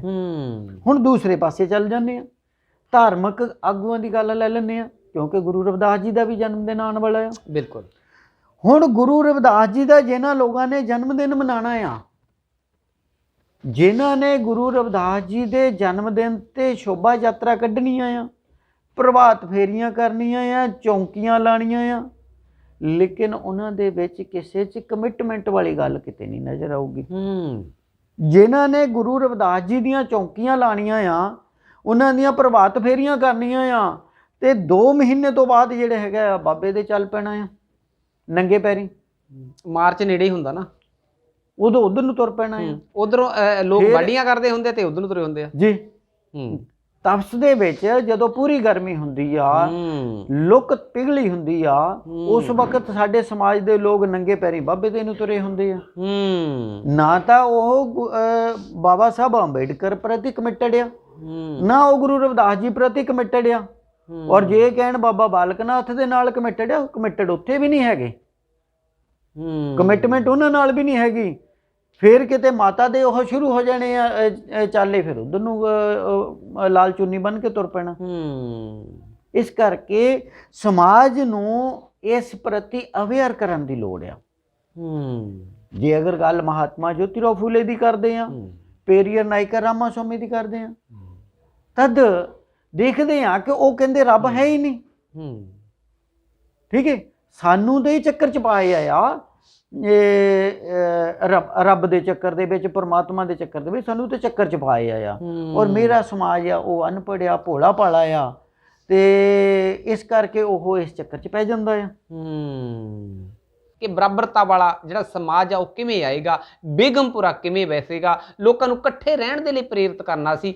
ਚੌਹਾਨ ਸਾਹਿਬ, ਇਹਨਾਂ ਦੇ ਕੋਲ ਲੋਕ ਇਕੱਠੇ ਤਾਂ ਹੁੰਦੇ ਨੇ, ਇਹਨਾਂ ਦੇ ਕੋਲ ਸਪੀਕਰ ਦੇ ਸਾਧਨ ਵੀ ਹੈਗੇ ਨੇ, ਇਹਨਾਂ ਕੋਲ ਹਾਲ ਵੀ ਹੈਗੇ ਨੇ, ਸੰਗਤ ਵੀ ਇਹਨਾਂ ਦੇ ਕੋਲ ਆ ਜਾਂਦੀ ਆ, ਲੰਗਰ ਵਰਤਾਉਣ ਲਈ ਲੰਗਰ ਤੇ ਲੰਗਰ ਦਾ ਪ੍ਰਬੰਧ ਵੀ ਹੁੰਦਾ। ਬਸ ਇੱਕ ਹੁਣ ਸਮਾਂ ਇਹ ਮੰਗ ਕਰਦਾ, ਗੁਰੂ ਘਰਾਂ ਦੀ ਸਾਨੂੰ ਲੋੜ ਸੀ, ਦੂਜੇ ਗੁਰੂ ਘਰ ਸਾਨੂੰ ਵੜਨ ਨਹੀਂ ਸੀ ਦਿੰਦੇ, ਬਣ ਗਏ, ਚੰਗੀ ਗੱਲ ਹੈ। ਸਾਰੇ ਤਰ੍ਹਾਂ ਦੇ ਸੁੱਖ ਸਾਧਨ ਵੀ ਹੈਗੇ, ਪ੍ਰਚਾਰ ਦੇ ਸਾਧਨ ਵੀ ਹੈਗੇ ਨੇ। ਹੁਣ ਗੱਲ ਉੱਥੋਂ ਕਹਿਣ ਦੀ ਲੋੜ ਹੈ ਕਿ ਆਓ ਸਤਿਗੁਰੂ ਰਵਿਦਾਸ ਮਹਾਰਾਜ ਜੀ ਦਾ ਸੁਪਨਾ ਪੂਰਾ ਕਰ ਲਈਏ, ਆਓ ਬਾਬਾ ਸਾਹਿਬ ਭੀਮ ਰਾਓ ਡਾਕਟਰ ਅੰਬੇਡਕਰ ਜੀ ਦਾ ਸੁਪਨਾ ਪੂਰਾ ਕਰ ਲਈਏ, ਤੇ ਤਦ ਬਰਾਬਰਤਾ ਵਾਲਾ ਰਾਜ ਵੀ ਆ ਜਾਏਗਾ, ਤੁਹਾਡਾ ਆਪਣਾ ਰਾਜ ਵੀ ਆ ਜਾਏਗਾ। ਕੀ ਕਹਿਣਾ ਚਾਹੋਗੇ? ਇਹ ਅੱਜ ਗੁਰੂ ਜਿਹੜੇ ਸਾਡੇ ਅੱਜ ਧਾਰਮਿਕ ਆਗੂ ਸਹਿਬਾਨ, ਵੱਖ-ਵੱਖ ਗੁਰੂ ਘਰਾਂ ਦੇ ਵਿੱਚ ਸਾਡੇ ਬਜ਼ੁਰਗ ਨੇ, ਅਸੀਂ ਸਤਿਕਾਰ ਕਰਦੇ ਹਾਂ, ਉਹਨਾਂ ਨੂੰ ਅੱਜ ਇਹ ਪ੍ਰਚਾਰ ਦਾ ਸਟਾਈਲ ਚੇਂਜ ਕਰਨ ਦੀ ਲੋੜ ਹੈ। ਰੱਬ ਨੂੰ ਫੇਰ ਧਿਆ ਲਵਾਂਗੇ, ਰੱਬ ਨੂੰ ਫੇਰ ਪਾ ਲਵਾਂਗੇ। ਅੱਜ ਸਿਰਫ ਤੇ ਸਿਰਫ ਸਾਡੇ ਹੱਥ ਦੇ ਵਿੱਚ ਰਾਜ ਭਾਗ ਆਉਣ ਦੀ ਲੋੜ ਹੈ। ਤਬਦੀਲੀ, ਜਿਹੜਾ ਸੰਕਲਪ ਬਾਬਾ ਸਾਹਿਬ ਭੀਮ ਰਾਓ ਡਾਕਟਰ ਅੰਬੇਡਕਰ ਜੀ ਤੇ ਜਿਹੜਾ ਸੰਕਲਪ ਸਤਿਗੁਰੂ ਰਵਿਦਾਸ ਮਹਾਰਾਜ ਜੀ ਨੇ ਲਿਆ ਸੀ, ਉਹਨੂੰ ਪੂਰਾ ਕਰਨ ਦਾ ਅੱਜ ਸਮਾਂ ਦੂਰ ਨਹੀਂ ਹੈ। ਜੇ ਕਿਤੇ ਇਹ ਆਪਣੇ ਪ੍ਰਚਾਰ ਦੇ ਸਟਾਈਲ, ਪ੍ਰਚਾਰ ਦੀ ਟਿਊਨ ਨੂੰ ਚੇਂਜ ਕਰ ਲੈਣ, ਸੱਚੀ ਮੁੱਚੀ ਅੱਜ ਜਿਹੜਾ ਉਹ ਸੰਕਲਪ ਪੂਰਾ ਹੋ ਸਕਦਾ ਸਤਿਗੁਰੂ ਰਵਿਦਾਸ ਮਹਾਰਾਜ ਜੀ ਦਾ। ਜੇ ਕਿਤੇ ਇਹ ਇਸ 2022 ਦੀ ਇਲੈਕਸ਼ਨ ਤੋਂ ਪਹਿਲਾਂ ਸਤਿਗੁਰੂ ਰਵਿਦਾਸ ਮਹਾਰਾਜ ਜੀ ਦਾ ਜਨਮ ਦਿਨ ਆ ਜਾਣਾ, ਜਨਮ ਦਿਨ ਤੇ ਇੱਕਦਮ ਸਾਰਿਆਂ ਦੇ ਸਰੂਰ ਚੜਿਆ ਹੁੰਦਾ। ਜੇ ਕਿਤੇ ਕਹਿ ਦੇਣ ਆਓ ਆਪਾਂ ਇਕੱਠੇ ਹੋ ਜਾਈਏ, ਆਓ ਇਕੱਠੇ ਹੋ ਕੇ ਕਬਜ਼ਾ ਕਰ ਲਈਏ, ਗੱਲ ਬਣ ਸਕਦੀ ਆ। ਕੀ ਤੁਸੀਂ ਅਪੀਲ ਕਰਨਾ ਚਾਹੋਗੇ ਜਿਹੜੇ ਸਾਡੇ ਧਾਰਮਿਕ ਆਗੂ ਸਹਿਬਾਨ ਹੈਗੇ ਨੇ? ਦੇਖੋ ਗੁੜਾ ਸਾਹਿਬ, ਮੈਂ ਜਿਹੜਾ ਹੈਗਾ ਆ ਇਸ ਗੱਲ ਦੇ ਉੱਤੇ ਤੁਹਾਨੂੰ ਤੁਹਾਡੇ ਚੈਨਲ ਦੇ ਮਾਧਿਅਮ ਤੋਂ, ਜਿਹੜਾ ਕੰਸ਼ੀ ਟੀਵੀ ਦੇਖ ਰਹੇ ਸਰੋਤੇ ਆ, ਉਹਨਾਂ ਨੂੰ ਤੇ ਇਹਨਾਂ ਦੇ ਮਾਧਿਅਮ ਤੋਂ ਸਮੂਹ ਸਾਧੂ ਸੰਪਰਦਾਇ ਜੀ ਜਿਹੜੇ ਸਮਾਜ ਦੀ ਧਾਰਮਿਕ ਅਗਵਾਈ ਕਰਦੇ ਆ ਜੀ, ਉਸ ਦੇ ਨਾਲ ਨਾਲ ਸਮਾਜਿਕ ਸਮਾਜ ਸੇਵੀ ਜਥੇਬੰਦੀਆਂ ਜਿਹੜੇ ਆਪਣੇ ਲੋਕ ਚਲਾਉਂਦੇ ਆ, ਉਹਨਾਂ ਨੂੰ ਬੇਨਤੀ ਕਰੂੰਗਾ ਕਿ ਜੇ ਸੱਚਮੁੱਚ ਤੁਸੀਂ ਗੁਰੂ ਰਵਿਦਾਸ ਜੀ ਦੇ ਸੱਚੇ ਤੇ ਸੁੱਚੇ ਪੈਰੋਕਾਰ ਆ, ਭਗਤ ਨਹੀਂ ਮੈਂ ਕਹੂੰਗਾ ਜੀ, ਜੇ ਸੱਚੇ ਤੇ ਸੁੱਚੇ ਪੈਰੋਕਾਰ ਆ, ਤਦ ਸਤਿਗੁਰੂ ਰਵਿਦਾਸ ਜੀ ਦੇ ਸੁਪਨੇ ਨੂੰ ਸਾਕਾਰ ਕਰਨ ਦੇ ਲਈ ਇੱਕਮਿਕ ਹੋ ਕੇ ਇੱਕ ਨੇਤਾ, ਇੱਕ ਨੀਤੀ ਤੇ ਨੇਕ ਨੀਅਤ ਦੇ ਨਾਲ, ਵਾਹ ਜੀ ਵਾਹ, ਇੱਕ ਪਲੇਟਫਾਰਮ ਦੇ ਉੱਤੇ ਖੜ ਜਾਣਾ ਚਾਹੀਦਾ ਆ। ਦੇਸ਼ ਅੱਜ ਮੰਗ ਕਰਦਾ ਆ ਕਿ ਜਿਹੜਾ ਸਮਾਜਿਕ ਸਿਸਟਮ ਆ 74 ਸਾਲ ਦੀ ਆਜ਼ਾਦੀ ਤੋਂ ਬਾਅਦ ਜਾਤ ਪਾਤ ਵਾਲਾ ਨਹੀਂ ਟੁੱਟ ਪਾ ਰਿਹਾ, ਕਿਉਂਕਿ ਸਾਡੇ ਰਹਿਬਰਾਂ ਨੇ ਜਾਤ ਤੋੜ ਕੇ ਸਮਾਜ ਨੂੰ ਜੋੜਨ ਦਾ ਜਿਹੜਾ ਉਪਰਾਲਾ ਕੀਤਾ ਸੀ, ਬਿਲਕੁਲ ਅੱਜ ਸਮਾਂ ਮੰਗ ਕਰਦਾ ਆ ਕਿ ਉਹ ਇੱਕਮਿਕ ਹੋ ਕੇ ਇਕੱਠੇ ਹੋ ਕੇ ਜੇ ਗੁਰੂ ਰਵਿਦਾਸ ਜੀ ਨੂੰ ਸੱਚੇ ਦਿਲੋਂ ਮੰਨਦੇ ਆ, ਉਹਨਾਂ ਦੇ ਭਗਤ ਬਣ ਕੇ ਨਹੀਂ, ਉਹਨਾਂ ਦੇ ਫਾਲੋਅਰ ਬਣ ਕੇ। ਵਾਹ ਜੀ ਵਾਹ। ਤਦ ਜਿਹੜਾ ਹੈਗਾ ਆ 2022 ਦੀਆਂ ਜਿਹੜਾ ਚੋਣਾਂ ਵਾਲਾ ਬਿਗਲ ਆ ਉਹ ਵੱਜਣ ਜਾ ਰਿਹਾ ਆ। ਆਪਾਂ ਕਾਂਗਰਸ ਦੇ ਵੀ ਨੁਮਾਇੰਦੇ ਜਿਤਾ ਕੇ ਦੇਖੇ ਆ, ਉਹ ਵੀ ਸੀਰੀ ਰਹੇ। ਅਕਾਲੀ ਦਲ ਦੇ ਵੀ ਜਿਤਾਏ ਆ, ਉਹ ਵੀ ਸੀਰੀ ਬਣੇ ਰਹੇ। ਆਮ ਆਦਮੀ ਪਾਰਟੀ ਦੇ ਵਿੱਚ ਵੀ ਸ਼ਡਿਊਲਡ ਕਾਸਟ ਜਿੱਤੇ ਆ ਪੰਜਾਬ ਦੇ ਅੰਦਰ, ਉਹ ਵੀ ਸੀਰੀ ਆ। ਅਗਰ ਕੋਈ ਨੁਮਾਇੰਦਗੀ ਕਰ ਸਕਦਾ ਆ ਤਾਂ ਉਹ ਬਹੁਜਨ ਸਮਾਜ ਪਾਰਟੀ ਦੇ ਚੁਣਾਵ ਚਿੰਨ੍ਹ ਹਾਥੀ ਤੇ ਜਿੱਤਣ ਵਾਲਾ ਨੁਮਾਇੰਦਗੀ ਕਰ ਸਕਦਾ ਆ। ਜਦੋਂ ਕਦੀ ਸਮਾਜ ਦੇ ਨਾਲ ਕਿਤੇ ਵਧੀਕੀ ਹੋਏਗੀ ਤਦ ਸਿਰਫ ਤੇ ਸਿਰਫ ਬਹੁਜਨ ਸਮਾਜ ਪਾਰਟੀ ਦਾ ਨੁਮਾਇੰਦਾ ਹੀ ਇਹਨਾਂ ਦੀ ਗੱਲ ਵਿਧਾਨ ਸਭਾ ਦੇ ਵਿੱਚ ਰੱਖ ਸਕਦਾ ਆ, ਇਹਨਾਂ ਦੀਆਂ ਤਕਲੀਫਾਂ ਦਾ ਹੱਲ ਕੱਢ ਸਕਦਾ ਆ, ਇਸ ਸਮਾਜ ਤੇ ਹੋਣ ਵਾਲੇ ਐਟਰੋਸਿਟੀ ਨੂੰ ਰੋਕ ਸਕਦਾ ਆ, ਇਸ ਸਮਾਜ ਦੇ ਖਿਲਾਫ ਬਣਨ ਵਾਲੇ ਕਾਨੂੰਨਾਂ ਨੂੰ ਰੋਕ ਸਕਦਾ ਆ। ਤੇ ਸਿਰਫ ਬਹੁਜਨ ਸਮਾਜ ਪਾਰਟੀ ਤੋਂ ਬਿਨਾ ਹੋਰ ਕੋਈ ਪਾਰਟੀ ਦੀ ਜਿਹੜੀ ਹੈਗੀ ਆ ਕਿਸੇ ਤੋਂ ਉਮੀਦ ਨਹੀਂ ਰੱਖੀ ਜਾ ਸਕਦੀ। ਚੌਥੀ ਅੱਗੇ ਵੀ ਜਿੱਤ ਕੇ ਗਏ ਆ, ਦੁਬਾਰਾ ਫਿਰ ਚੌਥੀ ਜਿੱਤ ਕੇ ਜਾਣੇ ਆ। ਜੇ ਅਗਰ ਉਹਨਾਂ ਦੇ ਵਿੱਚ ਨੁਮਾਇੰਦਾ ਨਾ ਹੋਇਆ, ਖਾਲੀ ਸੀਰੀ ਹੋਏ, ਤਦ ਉਮੀਦ ਨਹੀਂ ਰੱਖੀ ਜਾ ਸਕਦੀ। ਇਸ ਕਰਕੇ ਸਮਾਜ ਨੂੰ ਇਸ ਲਿਹਾਜ਼ ਦੇ ਨਾਲ ਇਕੱਠੇ ਹੋ ਕੇ ਇੱਕਮਿਕ ਹੋ ਕੇ ਮੈਂ ਸਾਧੂ ਸੰਪਰਦਾਇ ਨੂੰ ਹੱਥ ਜੋੜ ਕੇ ਬੇਨਤੀ ਕਰੂੰਗਾ ਕਿ ਵੀ ਇਸ ਵਾਰ ਜਿਹੜਾ ਮੌਕਾ ਆ, ਜਿਹੜੀ ਗੱਲ ਆਪਾਂ ਗੁਰੂ ਰਵਿਦਾਸ ਜੀ ਦੀ ਲੋਕਾਂ ਨੂੰ ਧਾਰਮਿਕ ਤੌਰ ਤੇ ਸਮਝਾਉਂਦੇ ਆ ਔਰ ਉਸ ਗੱਲ ਨੂੰ ਬਾਬਾ ਸਾਹਿਬ ਡਾਕਟਰ ਅੰਬੇਡਕਰ ਜੀ ਨੇ ਡਾਕੂਮੈਂਟਰੀ ਪ੍ਰੂਫ ਬਣਾ ਕੇ ਸੰਵਿਧਾਨ ਦੇ ਰੂਪ ਦੇ ਵਿੱਚ ਦਿੱਤੀ ਆ, ਉਹਦੇ ਵਿੱਚ 1 ਮੈਨ 1 ਵੋਟ 1 ਵੈਲਿਊ ਦਾ ਫਾਰਮੂਲਾ ਦਿੱਤਾ ਆ। ਤੇ ਅੱਜ ਸਾਡੇ ਕੋਲ ਆ, ਤੁਸੀਂ ਗੱਲ ਕਰ ਰਹੇ ਸੀ ਕਿ ਅੱਜ ਸਮੰਤਵਾਦੀ ਪਾਰਟੀਆਂ ਸਮਾਜ ਨੂੰ ਲੁਭਾਉਣ ਦੇ ਲਈ ਤਰ੍ਹਾਂ ਤਰ੍ਹਾਂ ਦੇ ਲਾਰੇ ਤੇ ਨਾਅਰੇ ਦਿੰਦੀਆਂ ਜਾ ਰਹੀਆਂ। ਉਹਨਾਂ ਲਾਰਿਆਂ ਦੇ ਵਿੱਚ ਕੋਈ ਕਹਿ ਰਿਹਾ ਹੈ ਕਿ ਔਰਤ ਨੂੰ ਜਿੰਦੀ ਉਮਰ 18 ਸਾਲ ਤੋਂ ਜ਼ਿਆਦਾ ਆ, ਉਹਨੂੰ 1000 ਰੁਪਈਆ ਉਹਦੇ ਪਰ ਮੰਥ ਖਾਤੇ ਦੇ ਵਿੱਚ ਆਊਗਾ ਹਰ ਮਹੀਨੇ, ਭਾਵੇਂ ਉਹ ਬੁਢੇਪਾ ਪੈਨਸ਼ਨ ਵੀ ਲੈ ਰਹੀ ਹੈ ਲੇਡੀਜ਼, ਉਹ ਵੀ ਨਹੀਂ ਕੱਟਿਆ ਜਾਊਗਾ। ਕੋਈ ਕਹਿ ਰਿਹਾ ਹੈ ਕਿ ਅਸੀਂ 400 ਯੂਨਿਟ ਮਾਫ ਕਰ ਦੇਵਾਂਗੇ, ਕੋਈ ਕਹਿ ਰਿਹਾ ਹੈ ਕਿ ਅਸੀਂ ਡਿਪਟੀ ਮੁੱਖ ਮੰਤਰੀ ਸ਼ਡਿਊਲਡ ਕਾਸਟ ਲਾ ਦੇਵਾਂਗੇ, ਕੋਈ ਕਹਿ ਰਿਹਾ ਆ ਕਿ ਅਸੀਂ ਮੁੱਖ ਮੰਤਰੀ ਸ਼ਡਿਊਲਡ ਕਾਸਟ ਲਾ ਦੇਵਾਂਗੇ। ਗੁੜਾ ਸਾਹਿਬ, ਇਸ ਗੱਲ ਤੋਂ ਮੈਨੂੰ ਕਹਿੰਦਿਆਂ ਰੱਤੀ ਭਰ ਵੀ ਹਿੱਚ ਨਹੀਂ ਕਿ ਤੁਹਾਡੀ ਵੋਟ ਦੇ ਵਿੱਚ ਸ਼ਕਤੀ ਕਿੰਨੀ ਹੋਏਗੀ। ਦੁਸ਼ਮਣ ਨੂੰ ਪਤਾ ਆ, ਜਿਨ੍ਹਾਂ ਦੀ ਮਜਬੂਰੀ ਬਣ ਰਹੀ ਆ, ਦੁਸ਼ਮਣ ਨੂੰ ਤੁਹਾਡੀ ਵੋਟ ਦੀ ਵੈਲਿਊ ਦਾ ਪਤਾ ਆ ਕਿ ਤੁਹਾਡੀ ਵੋਟ ਦੇ ਵਿੱਚ ਸ਼ਕਤੀ ਕਿੰਨੀ ਆ, ਲੇਕਿਨ ਆਪਣੇ ਸਮਾਜ ਨੂੰ ਕਿਉਂ ਨਹੀਂ ਇਸ ਗੱਲ ਦਾ ਪਤਾ। ਜੇ ਅਗਰ ਅਸੀਂ ਜਿੰਨੇ ਵੀ ਸਮਾਜ ਦੇ ਪ੍ਰਤੀ ਚਿੰਤਤ ਲੋਕ ਆ, ਜਿੰਨੇ ਵੀ ਸਾਧੂ ਸੰਪਰਦਾਇ ਜਿਹੜੇ ਗੁਰੂ ਰਵਿਦਾਸ ਜੀ ਨੂੰ ਆਪਣਾ ਈਸ਼ਟ ਮੰਨਦੇ ਆ, ਆਪਣਾ ਰਹਿਬਰ ਮੰਨਦੇ ਆ, ਤੇ ਉਹਨਾਂ ਨੂੰ ਚਾਹੀਦਾ ਆ ਕਿ ਇਸ ਸਮੇਂ ਨੂੰ ਬਿਨਾਂ ਗਵਾਇਆ ਆਪਣੀ ਸਿੱਖੀ ਸੇਵਕੀ ਨੂੰ ਹੁਕਮਨਾਮਾ ਜਾਰੀ ਕਰ ਦੇਣਾ ਚਾਹੀਦਾ ਆ ਕਿ ਜੇ ਤੁਸੀਂ ਆਪਣੇ ਨੁਮਾਇੰਦੇ ਨਾ ਭੇਜੇ ਤਦ ਆਉਣ ਵਾਲਾ ਸਮਾਂ ਹੋਰ ਵੀ ਖਤਰਨਾਕ ਹੋ ਸਕਦਾ ਆ। ਇਸ ਕਰਕੇ ਜਿਹੜਾ ਹੈਗਾ ਆ ਕਿ ਸਮਾਜ ਨੂੰ ਮੈਂ ਬੇਨਤੀ ਕਰਦਾ, ਅਪੀਲ ਕਰਦਾ ਆ ਕਿ ਇਸ ਮੌਕੇ ਨੂੰ ਅਜਾਈ ਨਹੀਂ ਜਾਣ ਦੇਣਾ ਚਾਹੀਦਾ ਕਿ ਜਿਹੜਾ ਸੁਪਨਾ ਸਾਹਿਬ ਕਾਸ਼ੀ ਰਾਮ ਜੀ ਦਾ ਆ, ਜਿਹੜੇ ਦੇ ਲਈ ਬਾਬਾ ਸਾਹਿਬ ਡਾਕਟਰ ਅੰਬੇਡਕਰ ਜੀ ਨੇ ਸਾਰੀ ਉਮਰ ਲਗਾਈ, ਔਰ ਉਸ ਨੂੰ ਅਜਾਈ ਨਹੀਂ ਜਾਣ ਦੇਣਾ ਚਾਹੀਦਾ ਤੇ ਮੌਕੇ ਦਾ ਫਾਇਦਾ ਉਠਾਉਣਾ ਚਾਹੀਦਾ ਆ ਕਿ ਆਪਣੀ ਵੋਟ ਦੀ ਕੀਮਤ ਨੂੰ, ਆਪਣੀ ਵੋਟ ਦੇ ਜਿਹੜਾ ਸ਼ਕਤੀ ਆ ਉਹਨੂੰ ਯੂਨਾਈਟ ਕਰਨਾ ਚਾਹੀਦਾ ਆ ਤੇ ਇੱਕ ਮਤ ਹੋ ਕੇ ਇੱਕ ਨੇਤਾ, ਇੱਕ ਨੀਤੀ ਔਰ ਨੇਕ ਨੀਅਤ ਦੇ ਨਾਲ ਉਹਦੇ ਹੱਕ ਦੇ ਵਿੱਚ ਭੁਗਤਣਾ ਚਾਹੀਦਾ ਆ। ਮੈਂ ਇਹ ਸਮਾਜ ਨੂੰ ਤੇ ਸਾਧੂ ਸੰਪਰਦਾਇ, ਸਮਾਜ ਸੇਵੀ ਤੇ ਧਾਰਮਿਕ ਤੇ ਰਾਜਨੀਤਿਕ ਆਗੂਆਂ ਨੂੰ ਬੇਨਤੀ ਕਰੂੰਗਾ। ਬਿਲਕੁਲ ਜੀ, ਬੇਨਤੀ ਕਰਨ ਦਾ ਸਮਾਂ ਹੈ। ਪਹਿਲੀ ਤਾਂ ਇਹ ਗੱਲ ਹੈ ਕਿ ਜਿੰਨੀਆਂ ਸਾਡੀਆਂ ਧਾਰਮਿਕ ਸੰਸਥਾਵਾਂ ਹੈਗੀਆਂ, ਸੰਪਰਦਾਵਾਂ ਹੈਗੀਆਂ, ਉਹਨਾਂ ਨੂੰ ਇੱਕ ਪਲੇਟਫਾਰਮ ਤੇ ਇਕੱਠੇ ਹੋਣ ਦੀ ਲੋੜ ਹੈ।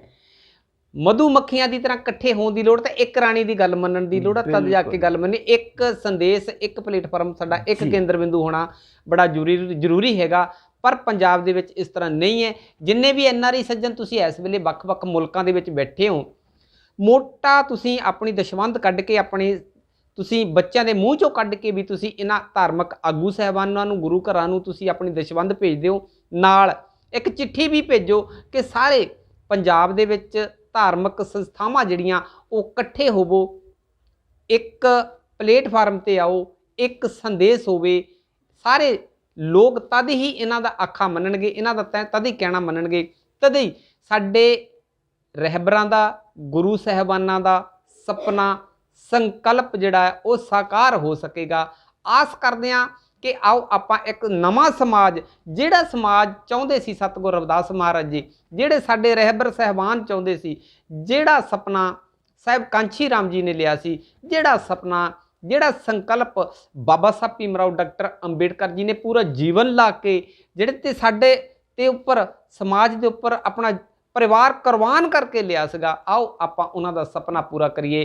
ਤੁਹਾਡਾ ਬਹੁਤ ਬਹੁਤ ਚੌਹਾਨ ਸਾਹਿਬ ਧੰਨਵਾਦ ਜੀ। ਤੁਸੀਂ ਅੱਜ ਕਾਂਸ਼ੀ TV ਦੀ ਜਿਹੜੀ ਸਮੁੱਚੀ ਟੀਮ ਹੈ, ਸਾਡੇ ਸਰੋਤੇ ਆ, ਉਹਨਾਂ ਨੂੰ ਤੁਸੀਂ ਲੰਬਾ ਸਮਾਂ ਦਿੱਤਾ, ਬਹੁਤ ਧੰਨਵਾਦ ਜੀ। ਆਸ ਕਰਦੇ ਹਾਂ ਕਿ ਆਉਣ ਵਾਲੇ ਸਮੇਂ ਦੇ ਵਿੱਚ ਵੀ ਅਸੀਂ ਤੁਹਾਡੇ ਵਿਚਾਰ ਲੈਂਦੇ ਰਵਾਂਗੇ, ਤਾਂ ਸਾਡੇ ਜਿਹੜੇ ਸਰੋਤੇ ਆ ਉਹ ਤੁਹਾਡੇ ਦਿੱਤੇ ਜਿਹੜੇ ਵਿਚਾਰ ਹੈ ਉਹਨਾਂ ਤੇ ਅਸਰ ਵੀ ਕਰਨਗੇ। ਖਾਸ ਕਰਕੇ ਜਿਹੜੇ ਆਗੂ ਸਾਹਿਬਾਨ, ਉਹ ਆਗੂ ਸਾਡੇ ਧਾਰਮਿਕ ਆਗੂ ਹੋਣ, ਸਮਾਜਿਕ ਆਗੂ ਹੋਣ, ਰਾਜਨੀਤਿਕ ਆਗੂ ਹੋਣ, ਤੁਹਾਡੀ ਗੱਲ ਤੇ ਪਹਿਰਾ ਵੀ ਦੇਣਗੇ। ਔਰ ਆਸ ਕਰਦੇ ਹਾਂ ਕਿ ਇੱਕ ਨਵਾਂ ਸਮਾਜ, ਜਿਹੜਾ ਸਮਾਜ ਸਾਡੇ ਗੁਰੂ ਸਾਹਿਬਾਨਾਂ ਨੇ ਸੁਪਨਾ ਲਿਆ ਸੀ, ਉਹ ਜ਼ਰੂਰ ਸਿਰਜਾਂਗੇ। ਬਹੁਤ ਧੰਨਵਾਦ ਜੀ। ਜੈ ਭੀਮ, ਜੈ ਗੁਰਦੇਵ। ਜੈ ਗੁਰਦੇਵ।